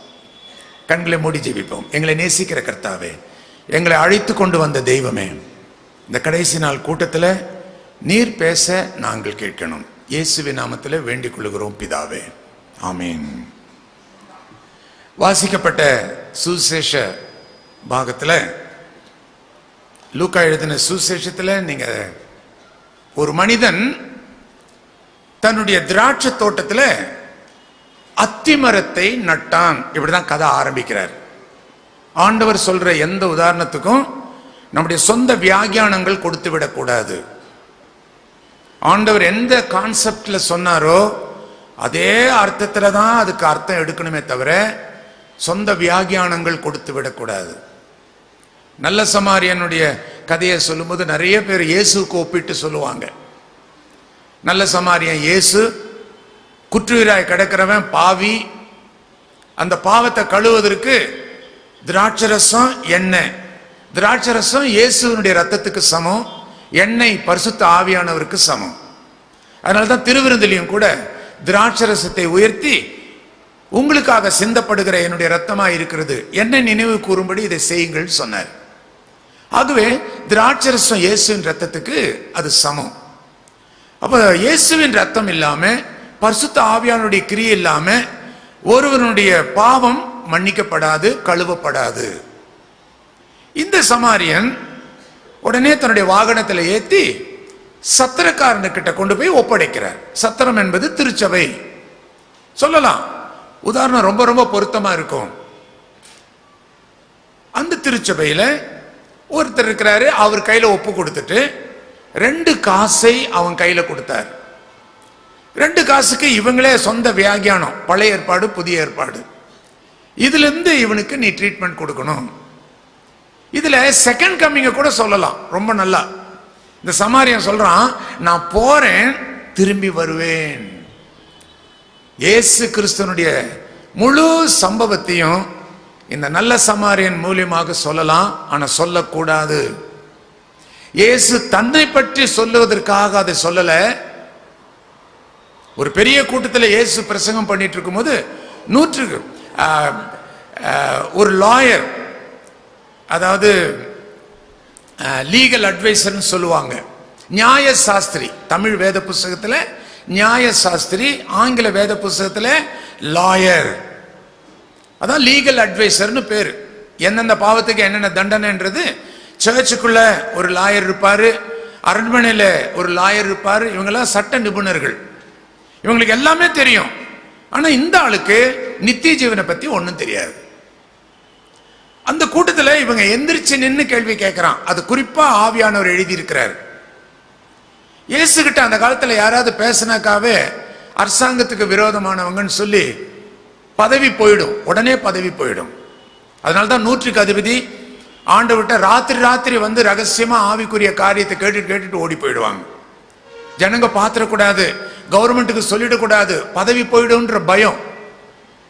ஆனா இவன் கவர்மெண்ட் ஆளு தான், கவர்மெண்ட் ஆபீசர் தான். ஊர் ஜனங்க பார்க்க எழுந்து நின்று பேசுறான், உக்காந்துட்டே பேசல. தைரியமா பார்க்கிறவன் பார்க்கட்டும், போட்டு கொடுக்கட்டும், தைரியமா எழுந்து நின்று நித்திய ஜீவன் சுதந்திரிக்க நான் என்ன செய்யணும்? இயேசு பதில் சொல்லாம 10 கற்பனை, நியாய பிரமாணம் எல்லாத்தையும் கேட்கிறார். எல்லாம் சின்ன வயது முதலே நான் கை கொண்டிருக்கிறேன். ஆண்டவர் அதை மறுக்கல. அந்த காலத்துல எல்லாருமே அதை கை கொண்டிருப்பாங்க. உடனே இவனுக்கு பெருமை வந்துருச்சு. அப்படின்னாக்கா ஆண்டவர் இயேசு ஒன்னும் பதில் சொல்லல, நிச்சயமா எனக்கு பரலோகம் அப்படின்னா இந்த கூட்டத்துல எனக்கு அடுத்தது யாரு? நான் முதல்ல போயிடுவேன், எனக்கு அப்புறம் யார்? இங்க யாராவது பரலோகத்துக்கு போறதுக்கு தகுதி உள்ளவங்க இருக்கிறாங்களா? ஆவியில் எளிமை உள்ளவர்கள் பாக்கியவான்கள் வசனம் சொல்லுது. இவனுக்கு ஸ்பிரிச்சுவல் பிரைடு, ஆவிக்குரிய பெருமை இவனுடைய உள்ளத்துல இருந்தது. இன்னொரு பலவீனத்தையும் ஆண்டவர் கண்டுபிடிச்சார். இன துவேஷம் அவனுடைய உள்ளத்துல இருந்துச்சு. ஜாதி துவேஷம் கிடையாது. அந்த காலத்துல எல்லாம் ஜாதி கிடையாது. அந்த காலத்துல இப்பவும் ஜாதி கிடையாது. இந்தியாவில் மாத்திரம்தான் ஜாதி. அதுவும் இந்த ஆரியர்கள் வந்ததுனால வந்தது. தொழிலின் அடிப்படையில் ஜாதி வச்சாங்க. அதனாலேயே சபைக்குள்ளேயும் பிரிவினை, நாட்டுக்குள்ளேயும் பிரிவினை, ஜாதிக்கு ஜாதி கட்சிகள் வைக்க ஆரம்பிச்சிட்டாங்க. அவங்க செஞ்ச அந்த ஒரு தவறுனால வந்த வினை இது. அப்போ இந்த ஜாதி என்பது இந்தியாவில் மாத்திரம்தான். உலகத்துல இனம் உண்டு, ரேஸ் உண்டு, காஸ்ட் இல்லை. கருப்பு வெள்ளை அந்த மாதிரி உண்டு, மஞ்ச நிறம் மங்கோலியர்கள் அந்த மாதிரி உண்டு. பைபிள்ல சாராள் தன்னுடைய எண்ணத்துல ஒரு பொண்ணை மகனுக்காக தேட சொன்னாங்க. தன்னுடைய ஜாதியில தேட சொல்லல, தன்னுடைய இனத்துல. அந்த காலத்துல 2 இனம் இருந்துச்சு. ஒண்ணு யெகோவாவை ஆராதிக்கிற கூட்டம், 2 விக்கிரகங்களை ஆராதிக்கிற இன்னொரு கூட்டம். அந்த கூட்டத்திலிருந்து நீ ஆள் எடுக்காத, நம்முடைய எண்ணத்திலேயே யெகோவாவை ஆராதிக்கிற அந்த கூட்டத்திலிருந்து ஒரு பொண்ணை நம்ம மகனுக்காக நீ தேடி கூட்டிட்டு வா. ஆகவே இணை இருந்துச்சு. இப்போ கள்ளன்மார் கையில அகப்பட்டவன் அவன் யூதன். 2 பேர் வந்து பார்த்தும் பார்க்காத மாதிரி போறாங்க. 2 பேரும் ஊழியக்காரங்க, ஒருத்தன் ஆசாரியன், இன்னொருத்தன் லேவியன். இவங்கெல்லாம் அடிப்பட்டவனுக்கெல்லாம் உதவி செய்யணும்னு பிரசங்கம் பண்றவங்க. ஆனா இவங்களே இவனை பார்த்தும் பார்க்காத மாதிரி போறாங்க. காரணம் என்ன? தன்னுடைய இனத்தான், யூதனுக்கு யூதன் உதவியே செய்யல. காரணம், அந்த காலத்துல ஒரு சட்டம் இருந்துச்சு. செத்து போன பணத்தை ஒரு ஆசாரியன் தொட்டுட்டானா 7 நாள் ஆலயத்துக்குள்ள பிரவேசிக்க கூடாது. இவனை பத்தி பைபிள் சொல்லுது, குற்றுயிராய் கிடக்கிறான். மலையாள வேத புஸ்தகத்துல அர்த்த பிராணனாய் கிடக்கணும் அப்படின்னா என்ன அர்த்தம்? குற்றுயிராய்னா இப்பவோ இன்னும் கொஞ்ச நேரமா அவன் உயிர் போக போகுது, அவனுக்கு தான் பேரு குற்றுயிர். இவனை காப்பாற்றணும்னு நினைச்சு கையில தூக்குனா லபக்குன்னு உயிர் போயிடுச்சுன்னா 7 நாள் என் ப்ரோக்ராம் எல்லாம் அப்செட். நமக்கு என்னத்துக்கு வம்புன்னு பார்த்தும் பார்க்காத மாதிரி போயிட்டே இருக்கிறாங்க. யூதனுக்கு யூதன் உதவி செய்யல. இப்ப வர்றான் சமாரியன். யூதர்கள் வெறுத்த ஒரு கூட்டம். சமாரியர்கள் தான் யூதர்களுக்கு ஆகவே ஆகாது. எருசலேமுக்கு போகும்போது சமாரியா பிரதேச வழியா போனா ஷார்ட்கட்டு. ஆனா இவங்க சமாரியா பிரதேசம் சுத்திட்டு போவாங்களே தவிர சமாரியா பிரதேசத்துல காலே வைக்க மாட்டாங்க. அவ்வளவு ஒரு வெறுப்பு, வைராகியம், அந்த இன துவேஷம் உள்ளத்துல இருந்தது. இவன் உள்ளத்துல அந்த இன துவேஷம் இருந்ததுனாலதான் அதை அவன் புரிஞ்சு கொள்வதற்கு இந்த உதாரணத்தை சொன்னார். யூதனுக்கு யூதன் உதவி செய்யல, யூதன் வெறுக்கிற சமாரியா வந்து உதவி செஞ்சான். இப்ப சொல்லு, இந்த கதையை கேட்டியே, சொல்லு, உனக்கு பிறன் யாருன்னு நினைக்கிற நீ? இவன் என்ன பதில் சொல்லி இருக்கணும்? அந்த குற்றா கிடக்கிறவனை காப்பாத்துறானே அந்த சமாரியன், அவன் தாங்க அப்படின்னு சொல்லி இருக்கணும் இல்லையா? அப்படி கூட சொல்லல. அந்த காப்பாத்தினான் பாருங்க, அவன்ட்டான். சமாரியன் சொல்ல பெரிய பிள்ளை. அந்த வார்த்தையை வாயில சொல்றதுக்கு கூட இவ்வளவு தூரம் பிரசங்கம் கேட்டும் இன்னும் அவங்களுக்கு சொல்றதுக்கு இஷ்டம் இல்லை, பிரியம் இல்லை, மனம் திரும்ப பிரியம் இல்லை. காட்டு கத்து கத்துறேன் 4-5-7 வருஷமா. ஆனா இன்னும் சிலர் சில பழைய காரியங்கள் எல்லாம் விடுறதுக்கு மனசு இல்லையே, அப்படியே தானே இருக்கிறாங்க. என்ன பிரசங்கம் பண்ணி, எத்தனை கன்வென்ஷன் பேசி என்ன பிரயோஜனம்? அதனால்தான் இயேசு சொன்னார், காது உள்ளவன் கேட்க கடவன். எல்லாருக்கும் காது இருக்குது. அப்ப அதனுடைய அர்த்தம் என்ன? கேட்கிறவன் கேளு, இல்லைன்னா விட்டுட்டு போன்னு அர்த்தம். அநியாயம் செய்யறவன் இன்னும் அநியாயம் செய்யட்டும், அக்கிரமம் செய்யறவன் இன்னும் அக்கிரமம் செய்யட்டும். ஆண்டவர் என்ன அக்செப்ட் பண்றாரா?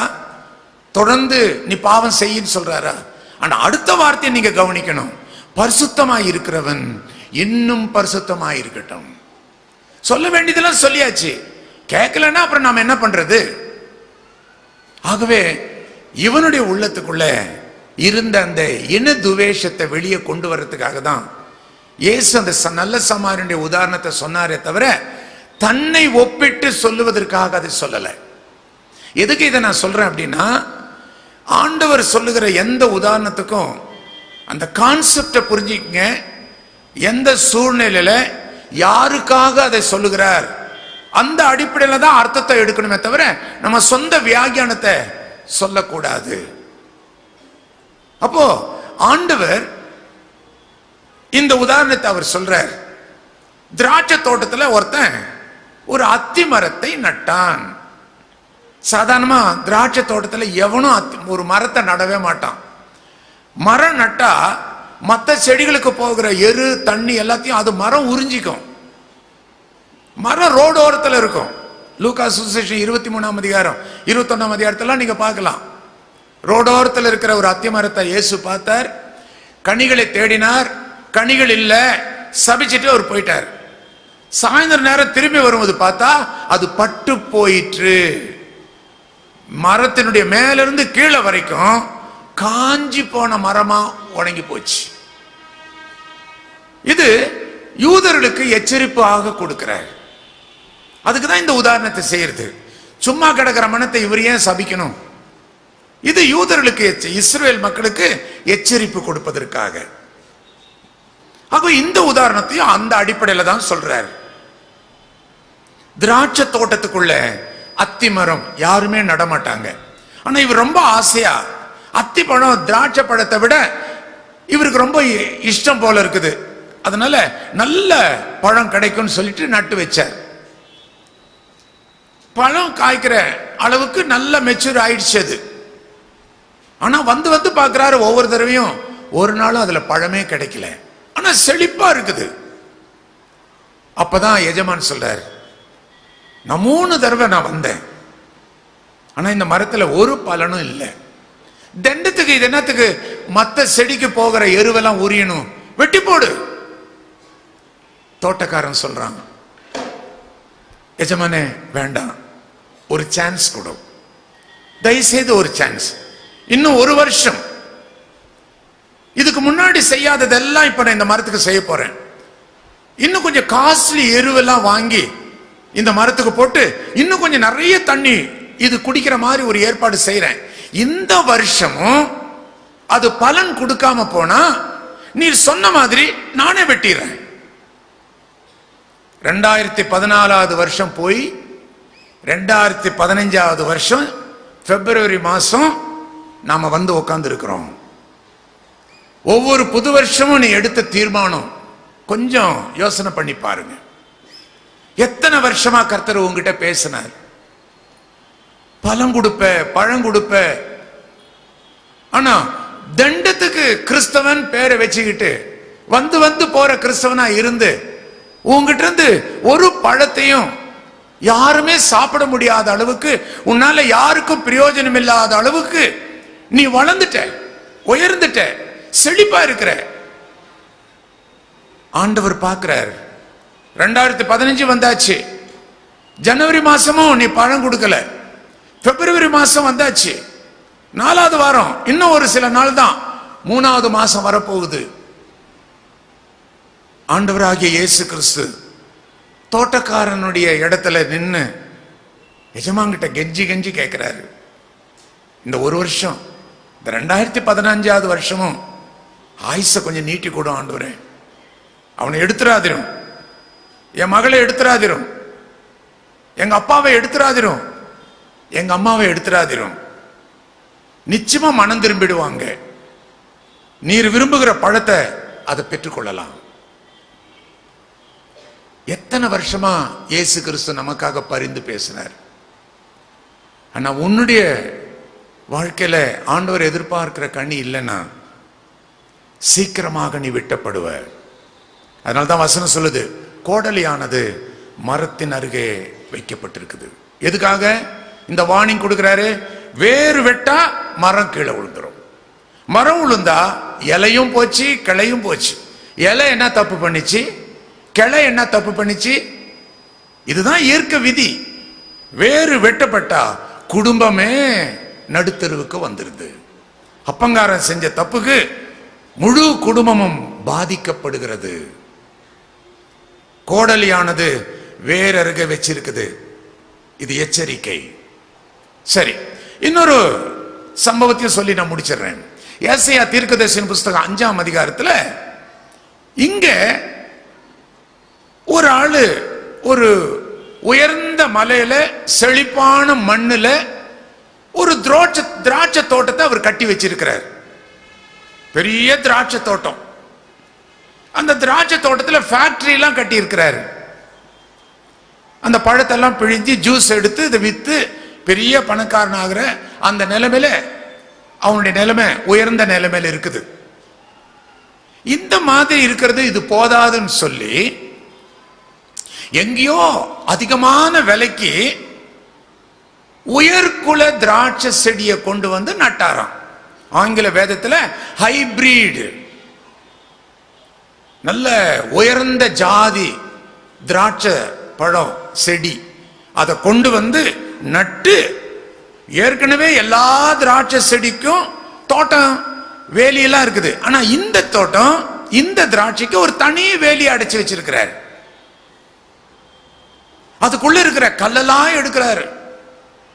சின்ன சின்ன கல் இருந்தா கூட வேறு உள்ள பாயாதுன்னு சொல்லி பொறுமையோடு ஒவ்வொரு கல்லா பெரட்டி பெரட்டி பார்த்து மண்ணை கிளறி கிளறி எப்படியாவது நான் ஆசைப்பட்டு விலை உயர்ந்த செடி ஒண்ணு வாங்கி வச்சிருக்கிறேன். ஹைபிரிட் உயர்குல திராட்சை செடி. தமிழ்நாடு விட்டு கொஞ்சம் ஆந்திரா பக்கம் கர்நாடகா பக்கம் அந்த தாண்டி போனீங்கன்னா ட்ரெயின்லயே இந்த கொய்யா பழம் கொண்டு வந்து விற்பாங்க. ஒவ்வொரு கொய்யாவும் தேங்காய் சைஸு இருக்கும் பாருங்க. தெரியாம 2 கொய்யாக்காவை வாங்கிட்டேன். டெல்லி போற வரைக்கும் முக்கி முக்கி தின்று தீரவே இல்லை. அவ்வளோ பெரிய கொய்யா மரம். ஹைபிரிட் உயர்ந்த ஜாதி. அதுதான் இவர் ஆசையோடு வாங்கி நட்டார். முடிவு அவர் என்ன எதிர்பார்த்தாரு? செடி வளர்ந்துச்சு, பழம் பழுத்துருச்சு, ரொம்ப சந்தோஷம். நல்ல பழுத்த பழத்தை எடுத்து வாயில போட்டார். ஆனால் அவர் என்ன சொல்றாரு? புளிச்ச பழமா இருந்தா கூட கொஞ்சம் சுகர், சர்க்கரையை கொஞ்சம் சீனி அதிகமா போட்டா கொஞ்சம் சரிப்படுத்தி குடிச்சிடலாம். இதுவோ கசப்பான பழத்தை தந்தது என்ன? கசப்பான பழத்தை தந்தது என்ன? இவ்வளவு கஷ்டப்பட்டு இந்த செடிக்கு தண்ணி ஊத்தி நான் என்னென்ன செய்யாம இருந்தேன். அடுத்த வசனத்துல நியாயம் கேட்கிறார். நீங்களே வந்து எனக்கும் இந்த செடிக்கும் நியாயத்தை நீங்களே சொல்லுங்க. இந்த செடிக்கும் எனக்கும் வழக்கு இருக்குது, நீங்களே நியாயம் சொல்லுங்க. நீங்க தான் ஜட்ஜ்மெண்ட் சொல்லணும். இந்த செடிக்கு நான் என்ன செய்யல? சின்ன சின்ன கல்லெல்லாம் கூட நான் எடுத்தனே. வியாபாரத்துல நீ தடையா இருந்தவங்களெல்லாம் உன்னை விட்டு மாத்திட்டேன். உனக்கு யாரெல்லாம் பிரச்சனையா இருந்தாங்களோ அவங்கள அரசாங்கமே உன்னை டிரான்ஸ்பர் பண்ணிட்டு உன்னை அந்த இடத்துல வாழ வச்சுச்சு. உனக்காக, உன்னுடைய குடும்பத்துக்காக எத்தனை நன்மைகளை நான் செஞ்சேன். சின்ன சின்ன கல்லுகள் எல்லாம் எடுத்து எடுத்து எடுத்து எடுத்து போட்டு ஒரு வேலைக்காரன் செய்ய வேண்டியதை ஒரு முதலாளி செய்யறாரு. என்ன எதிர்பார்க்கிறாரு? இது ஹைபிரிட் ஆச்சே.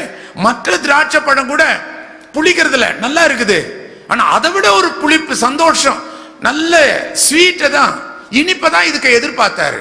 ஆனால் இதுவோ புளிச்ச பழம் கூட தரல, ஆனா கசப்பான பழம். வாயில போட்டு துப்பிட்டேன். என்ன அநியாயம் இல்லையா இது? எனக்கும் இந்த திராட்சை செடிக்கும் இருக்கிற இந்த பிரச்சனையை நீங்க தான் தீர்த்து வைக்கணும். இப்ப நான் இந்த திராட்சை செடிக்கு செய்ய போறதை நீங்க கவனிச்சு பாருங்க. முதலாவது நான் அந்த வேலியை தகர்த்து போட்டுடுவேன். நீ ஜெபம் பண்ணாலும் உனக்கு பாதுகாப்பு கிடைக்காது. மிருகங்கள் எல்லாம் மிதிச்சு போட்டுடும். மாடு, மிருகம் எல்லாம். மாடு போனாலே போதும், செடிகள் எல்லாம் மிதிச்சு மிதிச்சு அந்த செடி ஒண்ணுத்துக்கும் உதவாதபடி நிலமும் கெட்டு போயிடும். இதை தான் நான் செய்ய போகிறேன். எனக்கு பிரயோஜனம் இல்லாதத இனி அதை வச்சு பிரயோஜனம் இல்லை. அந்த செடியே அழிச்சிட போறேன் நானு. இவரே தீர்ப்பு கேட்டாரு. ஆனா தீர்ப்புக்கு சொல்றதுக்கு முன்னாடி இவரே தீர்ப்பு சொல்லிட்டாரு. நல்ல பழத்தை கர்த்தர் எதிர்பார்த்தார். பழம் என்பது சுபாவம். அதனால்தான் கலாத்தியருக்கு எழுதின நிருபம் 5ஆம் அதிகாரம் 22வது வசனத்துல ஆவியின் கனியோ, fruit of the Holy Spirit, gift of the Holy Spirit. gift of the Holy Spirit வேற, fruit of the Holy Spirit வேற. இது ஆவியின் கனிகள். என்னென்ன கனி? நீடிய சாந்தம், தாழ்மை, இச்சை அடக்கம். இச்சை அடக்கம்னா தமிழ் மொழிபெயர்ப்பு சரியில்லை. ஆங்கிலத்தில் செல்ஃப் கண்ட்ரோல். தமிழ்ல எப்படி மொழிபெயர்க்கலாம்? சுய கட்டுப்பாடு. இது பரிசுத்த ஆவியானவர் உனக்குள்ள வரும்போது இது அவர் உனக்கு கொடுப்பார். உன்னால கட்டுப்படுத்த முடியல, திரும்ப திரும்ப அதே பாவத்தை நீ செய்யற. ஆவியானவர் உள்ள வந்தாச்சுனாக்கா அதை கட்டுப்படுத்தக்கூடிய சக்தியை உனக்கு தருவார். நீடிய பொறுமை தருவார். பொறுமை அல்ல, நீடிய பொறுமை. திட்ட நீ அமைதியாவே இருப்ப.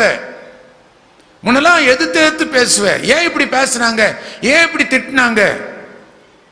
ஆனா இப்ப நீ மௌனமா இருக்கிற. காரணம் என்ன? உனக்குள் ஆவியானவர் அவர் உள்ள வந்ததுனாலதான் இந்த ஆவியின் கனிகள் வெளியே தெரியுது. அதனாலதான் எவ்வளவு திட்டினாலும் சபை உடையக்கூடாது, அமைதியா நான் கேட்டுக்கிட்டு நின்னுட்டேன். கர்த்தர் பார்த்துக்குவார். யுத்தம் என்னுடையது, நீங்கள் சும்மா இருப்பீர்கள். நான் யுத்தம் பண்ணா கர்த்தர் சும்மா இடுவார். அது நமக்கு பிரயோஜனம் இல்லை. ஆண்டவர் யுத்தம் செய்யணும், உன்னை அவர் காப்பாற்றுவார். இதுதான் ஆண்டவர் எதிர்பார்க்கிறார். உன்னிடத்துல கனிகள் உண்டோ? அந்த மரம், அத்தி மரம் பழத்தை எதிர்பார்த்தார், அது பழமே கொடுக்கல. இந்த திராட்சை செடி பழம் வந்தது, ஆனா வாயில வைக்க முடியாத அளவுக்கு கசப்பு. இப்படி ஆண்டவர் எதிர்பார்த்த பல காரியங்கள் உன்னுடைய வாழ்க்கையில ஆண்டவர் மனசை வேதனைப்படுத்துற மாதிரியே இருந்தா எவ்வளவு நாளைக்கு உன்னை விட்டு வைப்பாரு? 2015 வந்துருச்சு. இதுக்கு மேலேயும் அவருடைய பொறுமைக்கு எல்லைய சோதிக்காத. எப்பவுமே அடிக்கடி சொல்வேன் இல்லையா, ஆண்டவருக்கு 2 ஆயுதம் உண்டு. கிருபியா சொல்லி பாப்பாரு, கேட்கல. மனம் திரும்புதல் தான் என்னன்னு கேட்டுட்டு உட்காந்துட்டு இருக்கிறேன். இத்தனை வருஷ கிறிஸ்தவனா இருந்தும் கூட. ஆனா அந்த மனம் திரும்புதல கத்து கொடுக்கறதுக்கு அவர் வேற 2வது ஆயுதத்தை உபயோகிச்சாரு. உன்னுடைய நிலைமை ரொம்ப ரொம்ப வேதனை ஆயிடும்.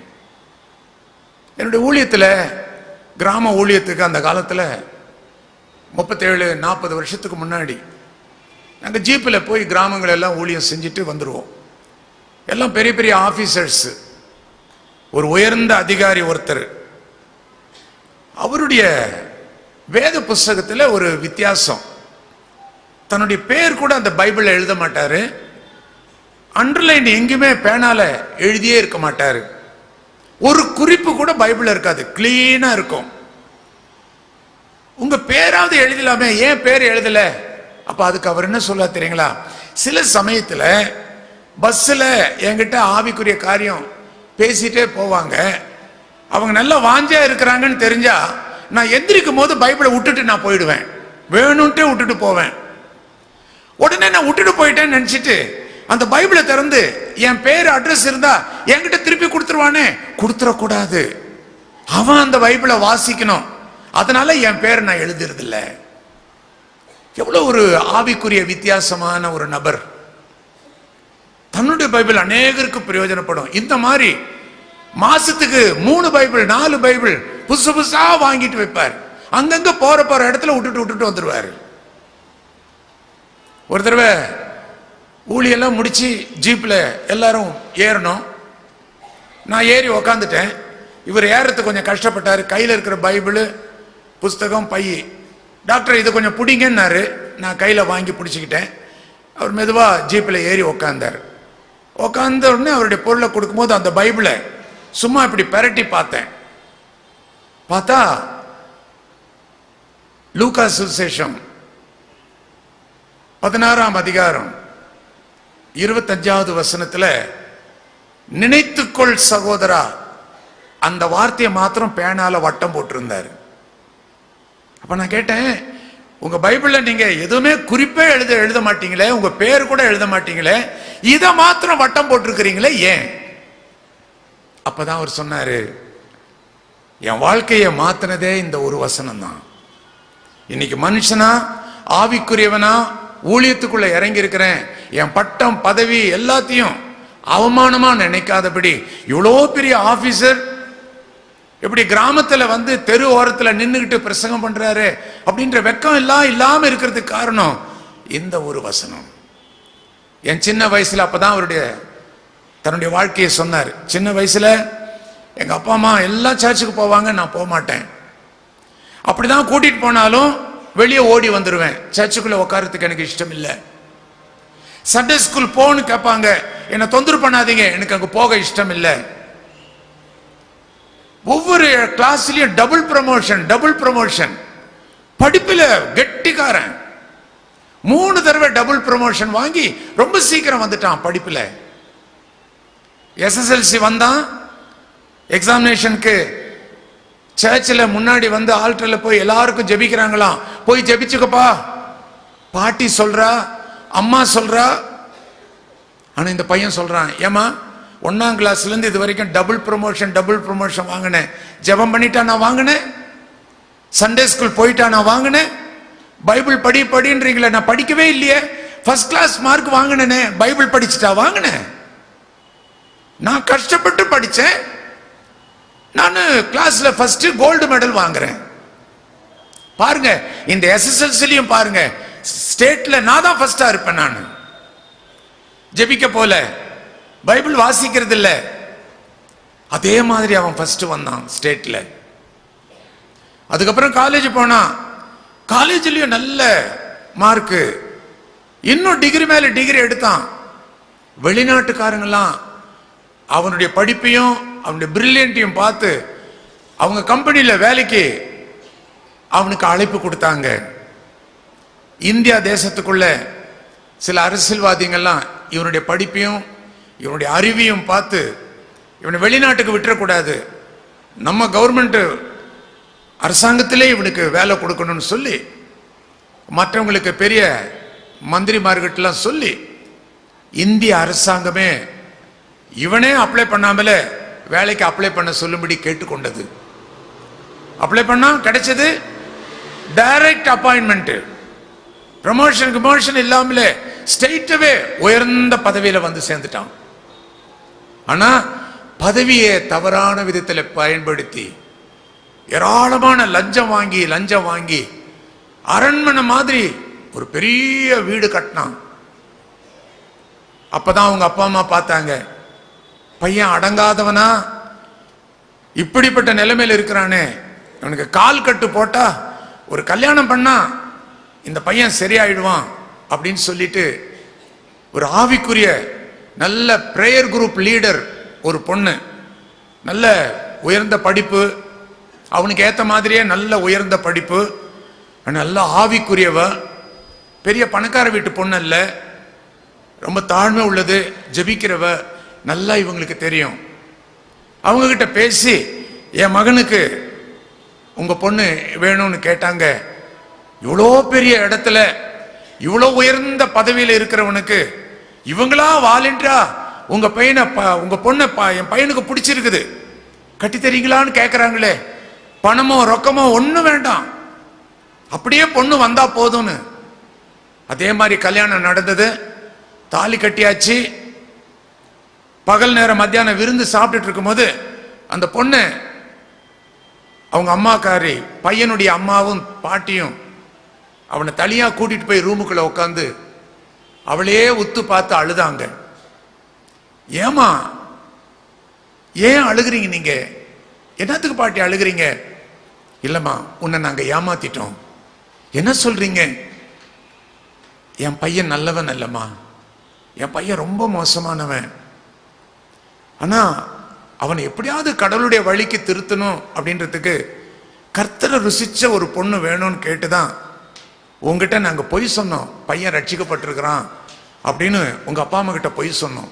ஆனா உண்மை அதல்ல, அவன் ரட்சிக்கப்படவே இல்லை. நீதாமா என் பையனை எப்படியாவது கர்த்தருடைய பிள்ளையா மாத்தணும், உன் கையில நம்பி அந்த பையனை நான் ஒப்பு கொடுக்கிறேன், எதுனாலும் நீ கொஞ்சம் தாங்கிக்கமா, அவன் கொஞ்சம் முரட்டு பையன். இந்த பொண்ணு ஓன்னு அழுகிறா. எல்லா வாலிப பெண்களுக்கும் கல்யாணத்துக்கு முன்னாடி எவ்வளவோ கற்பனைகள் இருக்கும். எனக்கு வரப்போகிற புருஷன் எனக்கு இப்படியா இருக்கணும், அப்படியா இருக்கணும். இந்த பொண்ணு நிறைய பேர்கிட்ட ஷேர் பண்ணியிருக்கிறா. எனக்கு வர்ற கணவர் என்ன ஆவிக்குரிய ஜீவியத்தில் வழி நடத்துற கூடிய அளவுக்கு ஆவிக்குரிய ஜீவியத்தில் உயர்ந்தவனா இருக்கணும், நான் அவனை வழி நடத்துறதா இருக்கக்கூடாது. இதுதான் நிறைய பேர்கிட்ட ஜெப குழுவில் சொல்லி சொல்லி ஜெபிக்கும்படி கேட்டுக்கிட்டா. எனக்கு வரப்போகிற கணவன் என்ன ஆவிக்குரிய ஜீவித்துல வழி நடத்தக்கூடியவனாக இருக்கணும். ஆனா வாழ்க்கையே தலைகீழா போச்சே, இவ ஆசைப்பட்டதெல்லாம் மாறி போச்சே. இப்ப இவ அவனை வழி நடத்த வேண்டிய நிலைமை வந்துருச்சு. புருஷனை ஆவிக்குரிய ஜீவியத்துல வர்றதுக்கு ஏற்பாடு பண்றதுக்கு உள்ள பொறுப்பு இவ கையில கொடுக்கப்பட்டது. ஏன் எனக்கு இப்படி நடந்ததுன்னு அழுதா. இவளை வழி நடத்தினவங்க கிட்ட கேட்டா ஒரே ஒரு வசனம் சொன்னாங்க, உன் நினைவுகள் என் நினைவுகள் அல்ல, உன் வழிகள் என் வழிகள் அல்ல. ஆண்டவர் ஒரு நோக்கத்தோட உன்னை வச்சிருக்கிறார். நீ ஆண்டவரை நேசிக்கிறது தானே. ஒரு நாளும் அர்த்தம் இல்லாம இந்த இணைப்பை வச்சிருக்க மாட்டார். நோக்கம் உண்டு, தைரியமா போ. இப்படிதான் அவளை வழி நடத்தினவங்க அனுப்பி கொடுத்தாங்க. கல்யாணம் ஆகி இப்ப தனி குடும்பம் நடத்திட்டாங்க. ஒரு குழந்தை பிறந்துச்சு. நான் தாய் வீட்டுக்கு அனுப்ப மாட்டேன்னு சொல்லி பெரிய பெரிய ஆஸ்பத்திரியில அட்மிட் பண்ணி குழந்தைய பெற்றெடுத்து ஏற்பாடு பண்ணாங்க. பெற்றவர்கள் தான் வந்து பார்த்துட்டு போனாங்க. மே மாசம் லீவில் தங்கச்சிக்காரிங்க 2 பேர் அக்கா காரிக்கு லெட்டர் எழுதுறாங்க. அக்கா, அம்மாலாம் வந்து குழந்தைய பார்த்தாங்க, உன் குழந்தைய நான் பார்க்கணும், நாங்கள் 2 பேரும் லீவில் வரப்போறோம். சொன்ன உடனே அந்த காலத்துல எல்லாம் இந்த மொபைல் எல்லாம் கிடையாத காலம். அங்கங்க போஸ்ட் ஆபீஸ்ல எஸ்டிடி பூத்து அந்த மாதிரி தான் இருக்கும். இவ அவசரமா என்ன பண்ணா, முதல்ல தந்தி அடிச்சிட்டா. புறப்பட்டு வர வேண்டாம், லெட்டர் வில் ஃபாலோ அப்படின்னு மாத்திரம் எழுதிட்டு அதுக்கப்புறம் ஒரு லெட்டரு, நீண்ட லெட்டர் எழுதுனா. அம்மா, தப்பி தவறி என் தங்கச்சிமார எங்க வீட்டுக்கு அனுப்பிடாதீங்க. எங்க புருஷன் ரொம்ப மோசமா, மாசம் ஒரு வேலைக்காரி கூட நிக்க மாட்டேன்ற எங்க வீட்டுல. எந்த வேலைக்காரி வந்தாலும் இவர் கை போட்டுறாரு. சில வேலைக்காரிய கெடுத்துட்டாரு. ஊர் ஜனங்களே அடிக்க வந்துட்டாங்க. எப்படியோ இவருக்கு போலீஸ் வெளியே லெவல்ல இன்ஃப்ளூயன்ஸ் இருந்ததுனாலதான் அடி வாங்காம தப்பிச்சாரு.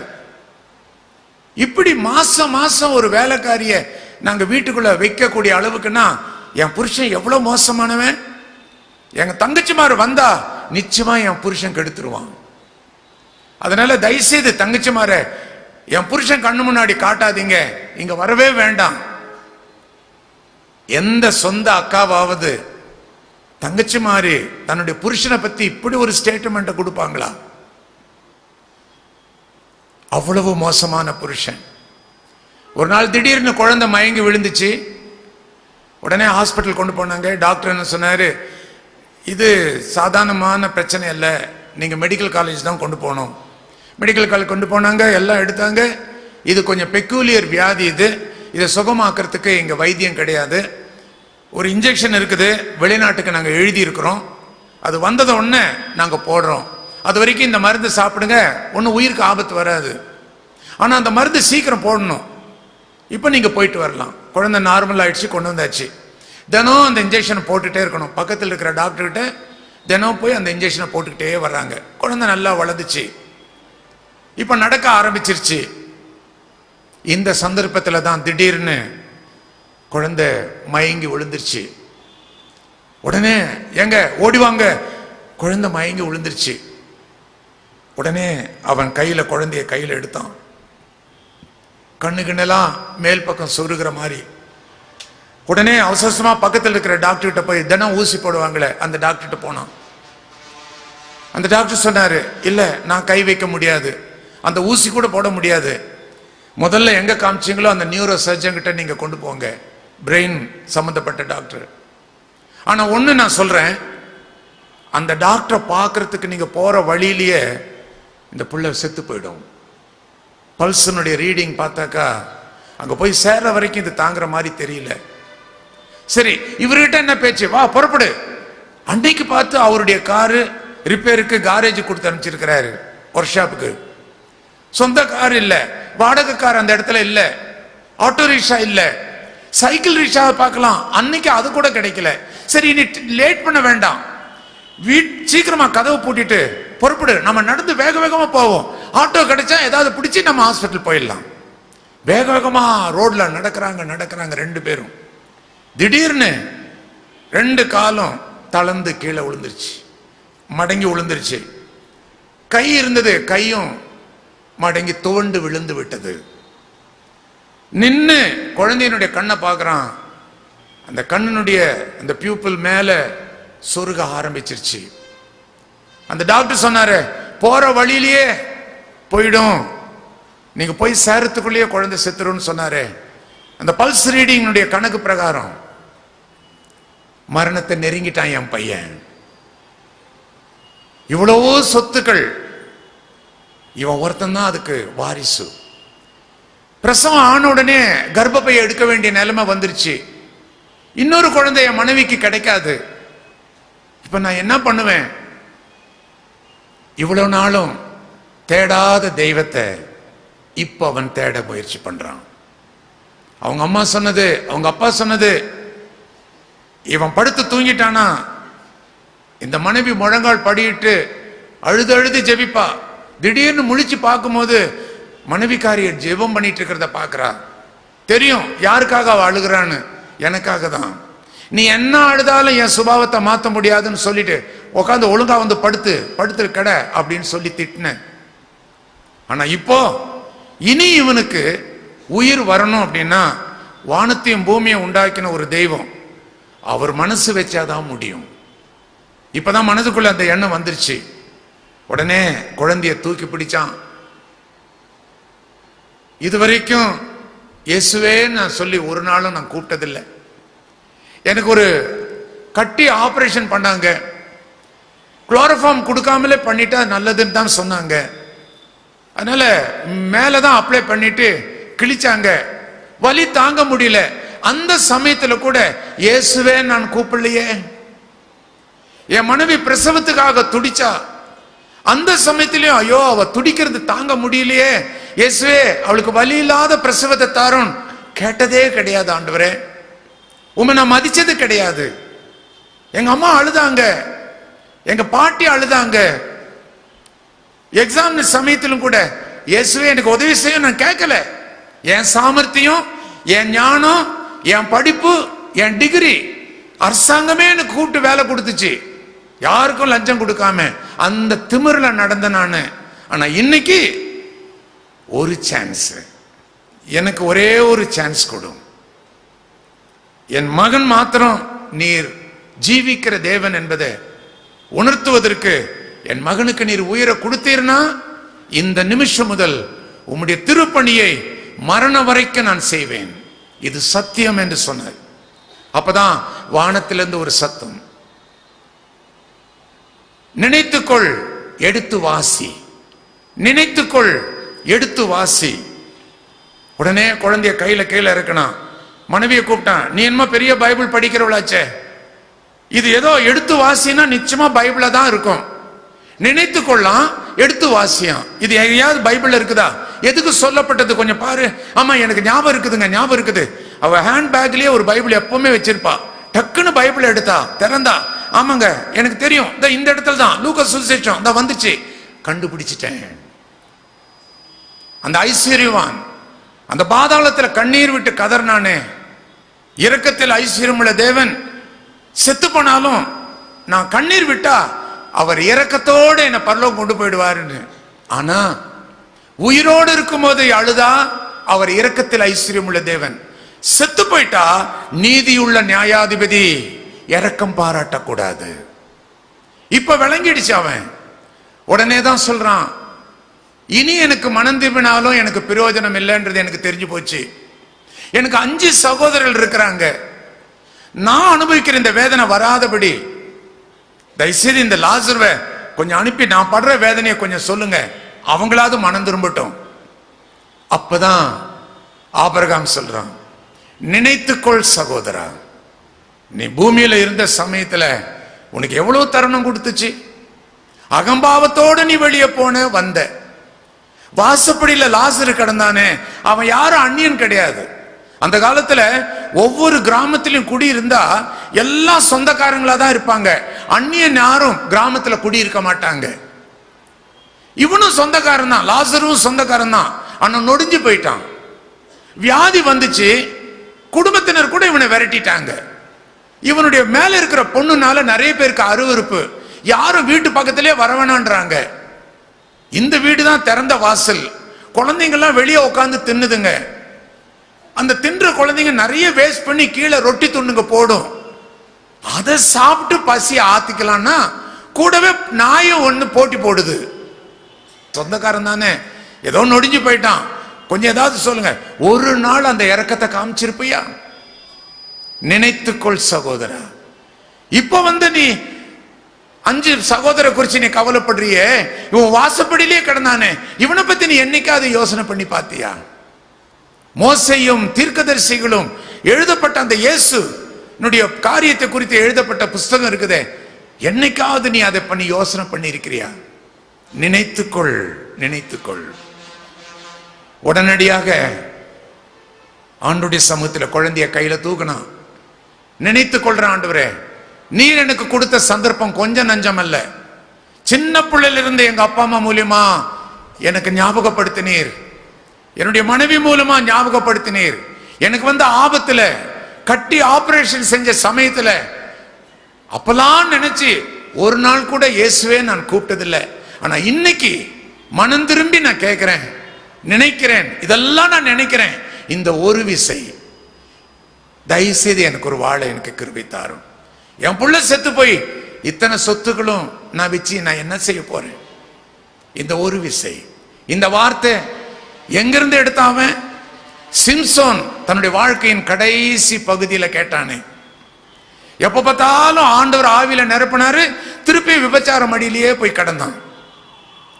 ஆனா ஆவியானவர் மனுஷனோடு எப்போதும் போராடுவதில்லை. போராடி போராடி பாப்பாரு, கீழ்ப்படியில அப்படின்னா ஒரேடியா விட்டுட்டு போயிடுவார். எதிரி வந்துட்டான்னு சொன்ன உடனே எப்போதும் போல எழுந்து போவேன்னு சொன்னான்.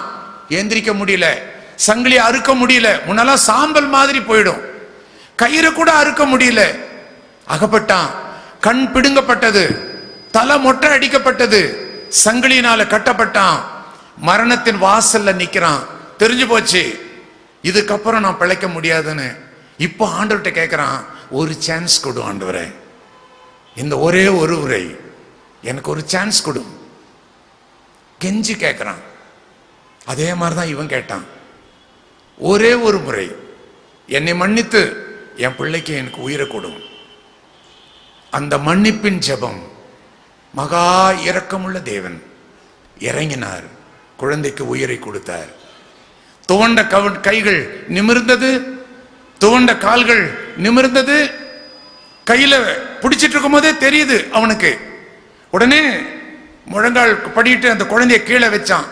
பார்த்தா கண்கள் நார்மலா வந்துட்டு அப்பான்னு கூப்பிட்ட சத்தம்.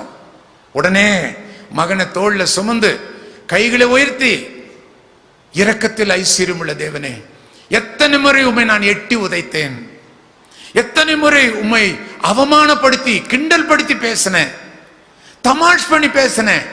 ராத்திரி ஜெபிக்கிற மனைவி என் காலில் எட்டி உதைச்சேன். எனக்காகவா ஜெபிக்கிற? என்ன மாத்த முடியாது, ஒழுங்கா வந்து படுன்னு சொன்னேன். மகா மோசமானவன். ஒரு வேலைக்காரியை நான் விட்டு வைக்கல. காம கொடூரனா இருந்தேன்.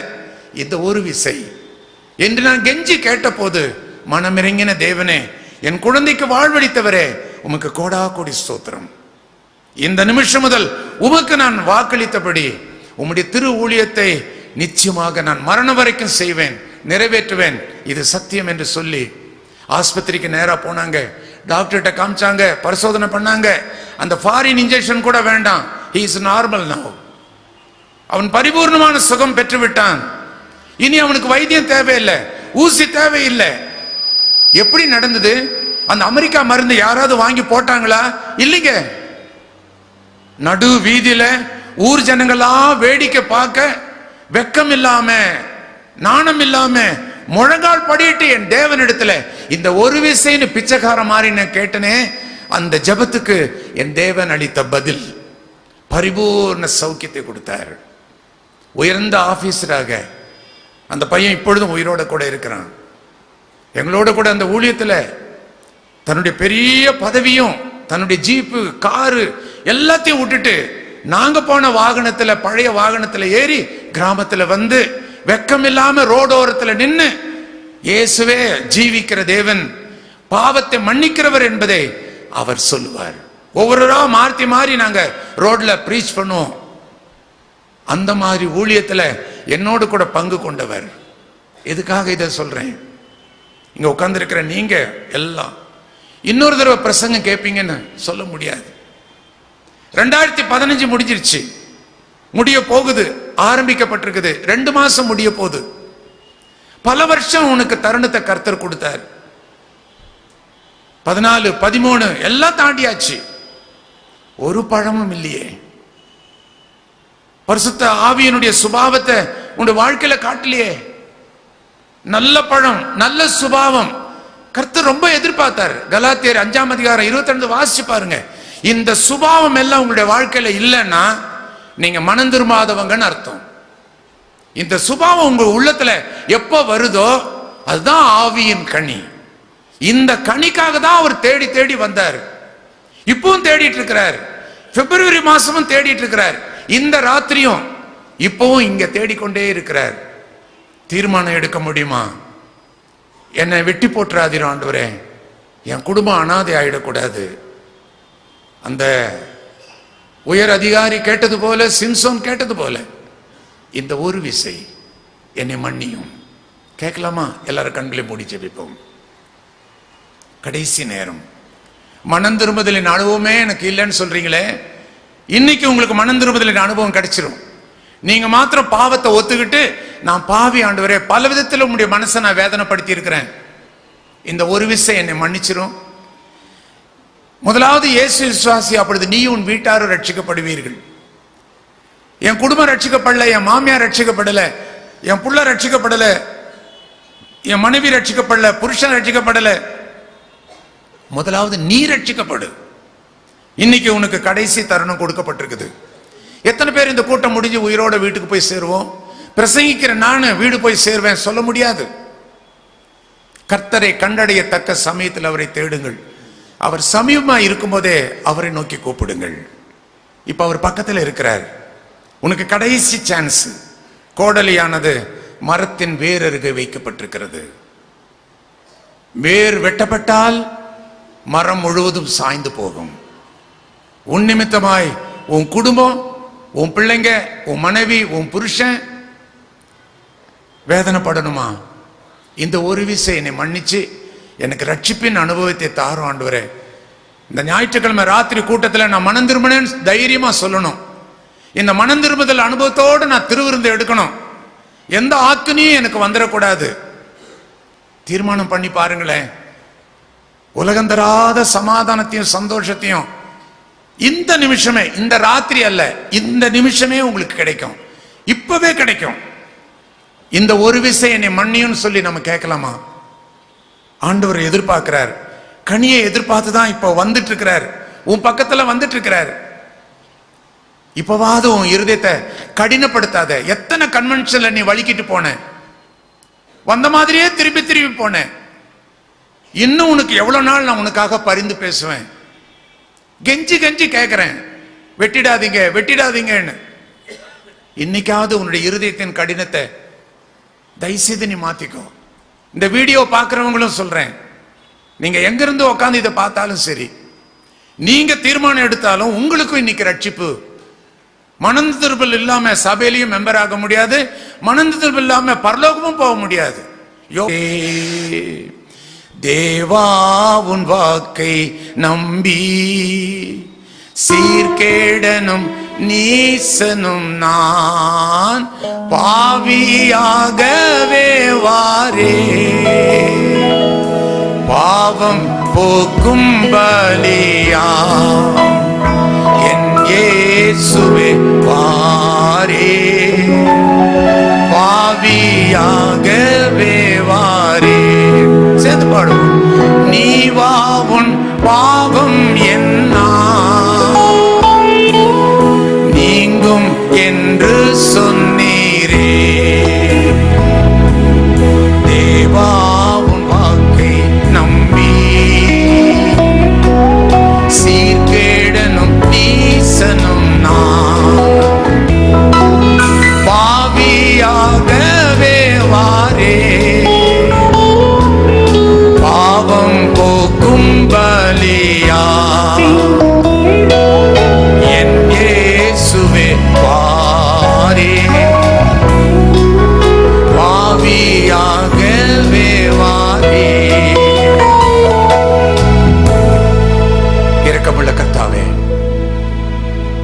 இந்த ஒரு முறை எங்களை மன்னியும் என்று கெஞ்சி கேட்டு உம்முடைய சமூகத்தை தேடி வந்திருக்கிற இந்த அருமையான உள்ளங்களை தயவு செய்து கவனியும். இந்த ஒரு விசை இரண்டாவது ஆயுதம் வேண்டாம். என் புள்ள சாகக்கூடாது, என் தொழில் நஷ்டமாயிடக்கூடாது, நான் அனுபவிச்ச பிரச்சனை போதும், அவமானம் போதும், இந்த ஒரு விசை என்னை மன்னியும். உம்மை நேசிக்க வேண்டிய விதத்துல நான் நேசிக்கல. எத்தனையோ தருணம் கொடுத்தும் நான் ஆலயத்துக்கே நான் வராதவனா இருந்தேன். இந்த ஒரு விசை எனக்கு ஒரு சான்ஸ் கொடும். என் மனைவியை எடுத்துறாதிரும், என் புருஷனை எடுத்துறாதிரும். இந்த ஒரு விசை என்ன மன்னிக்க மாட்டீரா ராஜா? அதுக்காக தானே சிலுவையில நீர் வேதனை அனுபவிச்சீர்.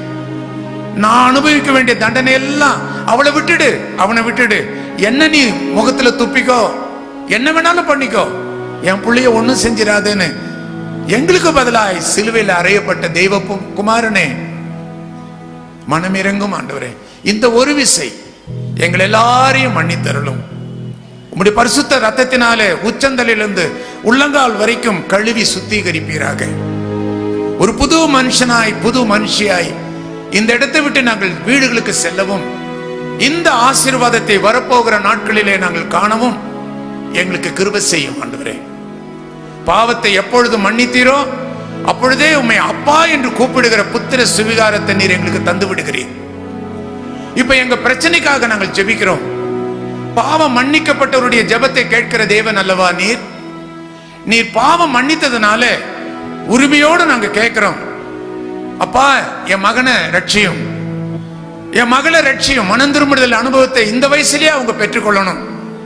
எங்க குடும்பத்துக்கு எங்க பிள்ளைங்க பெரிய தலைவலியா இருக்கிறாங்க. எங்க பிள்ளைங்களை மாத்தி தாரும் சுவாமி, தவறான வழியில போயிடக்கூடாது. சுத்திலும் பிசாசு பலவிதமான வலைகளை விரிச்சு வச்சிருக்கிறான். உணர்ச்சிகளை கட்டுப்படுத்த முடியாம என் புள்ள தவியா தவிக்கிறான். பிள்ளை மாத்திரமல்ல, என் புருஷனும் யோகியம் இல்ல, பல ரகசிய தொடர்புகள் உண்டு. இந்த ஒரு விசை என் புருஷனை மன்னியும் ஆண்டவரே. எந்த ஆபத்தும் இந்த குடும்பத்துக்கு வராதபடி கிருபையாய் காத்துக்கொள்ளும். ஜெபிச்சு கேட்டாங்களே, உதவி செய்யும். பலவிதமான வியாதிகளை சுமந்து கொண்டு நாங்க வந்திருக்கிறோம். இன்னைக்கு ராத்திரியாவது எங்களுக்கு சுகத்தை தாரும். எங்கள் பிரச்சனையிலிருந்து நீர் தயவு செய்து விடுதலை பண்ணும். வீடு கட்ட ஆசை முடியவில்லையே, பல வருஷமாய் வேலை இழந்து இருக்கிறோம், வேலை இல்லாம இருக்கிறோம். திருமண தடைகள் ஏராளம் உண்டு. பரீட்சைக்கு எழுத எங்க பிள்ளைங்க தயாராயிட்டு இருக்கிறாங்க. வியாதி பரீட்சை சமயத்தில் அடிக்கடி வருகிற தலைவலி வியாதிகள் எல்லாம் நீங்கணும். கிருபை செய்யும் ஆண்டவரே. எங்கள் நிமித்தமா எங்க பிள்ளைங்க வேதனை அனுபவிக்க கூடாது. நல்ல மார்க்கோடு எங்க பிள்ளைங்க பாஸ் ஆகணும். இந்த ஒரு விசை கிருபையாக மன்னித்து எல்லாருடைய தலையில் மீது உங்களுடைய திருக்கரங்கள் வருவதாக. உச்சந்தலிலிருந்து உள்ளங்கால் வரை யார் யார் என்னென்ன பிரச்சனையும் வியாதியும் சுமந்து கொண்டிருக்கிறார்களோ அதெல்லாம் இன்றைக்கு சுகமாவதாக. என் நாமத்திலே என்ன கேட்டாலும் தருவேன் என்று சொன்ன தெய்வமே, வானத்திலும் பூமியிலும் சகல அதிகாரங்களும் எனக்கு கொடுக்கப்பட்டது என்று சொன்ன தெய்வமே குமாரனே, உம்முடைய இயேசுவின் நாமத்திலே ஊழியக்காரன்ற முறையில் நான் ஜெபிக்கிறேன். இந்த கூட்டத்திலும் இந்த வீடியோவிலும் வெளியிலும் கேட்டுக்கொண்டிருக்கிற யார் யார் இயேசு எனக்காக தான் மரித்தார் என்று நம்பி தங்களுடைய பிரச்சனைகளை சொல்லுகிறார்களோ அந்த பிரச்சனைகளை தீர்த்தருளும், வியாதிகளை சுகமாக்கும். இந்த நேம் ஆஃப் ஜீசஸ், இயேசுவின் நாமத்திலே ஜெபிக்கிறேன். இயேசுவின் நாமத்திலே இப்பொழுதே சுகம் கிடைப்பதாக. இயேசுவின் நாமத்திலே எல்லா கட்டுண்டவர்களையும் விடுதலையாக்கும் ஆண்டவரே. எல்லா விதமான கட்டுகளில் இருந்தும் ஒவ்வொரு குடும்பத்தையும் இயேசுவின் நாமத்திலே விடுதலை கிடைப்பதாக. இந்த ஜெபத்தை கேட்டதுக்காக உமக்கு ஸ்தோத்திரம். இந்த 3 நாளும் ஜனங்களை கூட்டி வந்தது நீர்தான், வசனத்தை கொடுத்தது நீர்தான், தொட்டது நீர்தான், சுகமாக்கினதும் நீர்தான். துதி கணம் மகிமை எல்லாம் உமக்கே செலுத்துகிறோம். ஆசீர்வதிப்பீராக இயேசுவின் நாமத்தினாலேயே ஆமீன். என்ன என் ஆனந்தம், என்ன என் ஆனந்தம் சொல்ல கூடாதே. என்ன என் ஆனந்தம், என்ன என் ஆனந்தம் சொல்ல கூடாதே.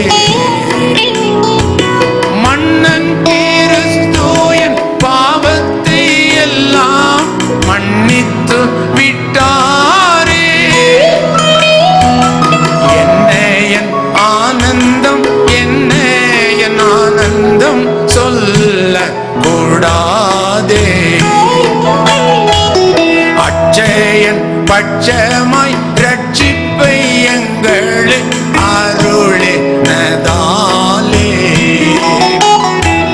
நிச்சயம் சாமியை பற்றிய சாட்சி பகர வேண்டியதே. என்ன என் ஆனந்தம், என்ன என் ஆனந்தம் சொல்ல கூடாதே.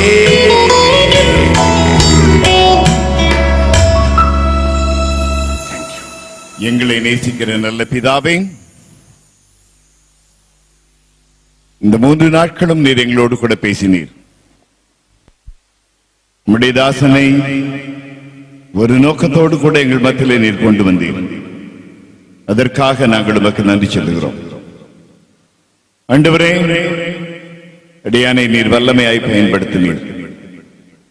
ஒரு காதலை கேட்டு மற்றொரு காதலை விட்டவர்களாக அல்ல. ஆண்டவரே, உம்முடைய வார்த்தைக்கு கீழ்ப்படுகிற மக்களாக இந்த இடத்தை விட்டு கடந்து செல்ல கிருபை தாரும். ஒவ்வொருவரையும் தனித்தனியாய் பெயர் பெயராய் குடும்பமாய் அதிகமாய் அபரிமிதமாய் நீர் ஆசீர்வதிக்க வேண்டும் என்று பணிவாக சுமத்திரம் கொண்டாடுகிறோம். முது கிருபைக்கும் ஆசீர்வாதத்துக்கும் பாதுகாப்புக்கும் பராமரிக்கும் முழுமாக அர்ப்பணிக்கிறோம். ஆசீர்வதியும் வழி நடத்தும் காத்துக்கொள்ளும். மீட்பர் நாமத்தில் பணிபோடு கெஞ்சுகிறோம் எங்களை நேசிக்கிற நல்ல பிதாவே.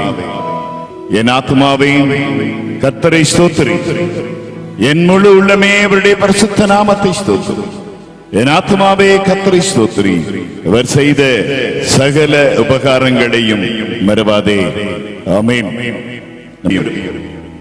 பிதாவாகிய தேவனுடைய அன்பும் தூய ஆவியானவருடைய அன்பின் ஐக்கியமும் நாம் ஒவ்வொருவரோடும் இன்றும் என்றும் சதா காலங்களிலும் நிலைத்திருப்பதாக. ஆமென்.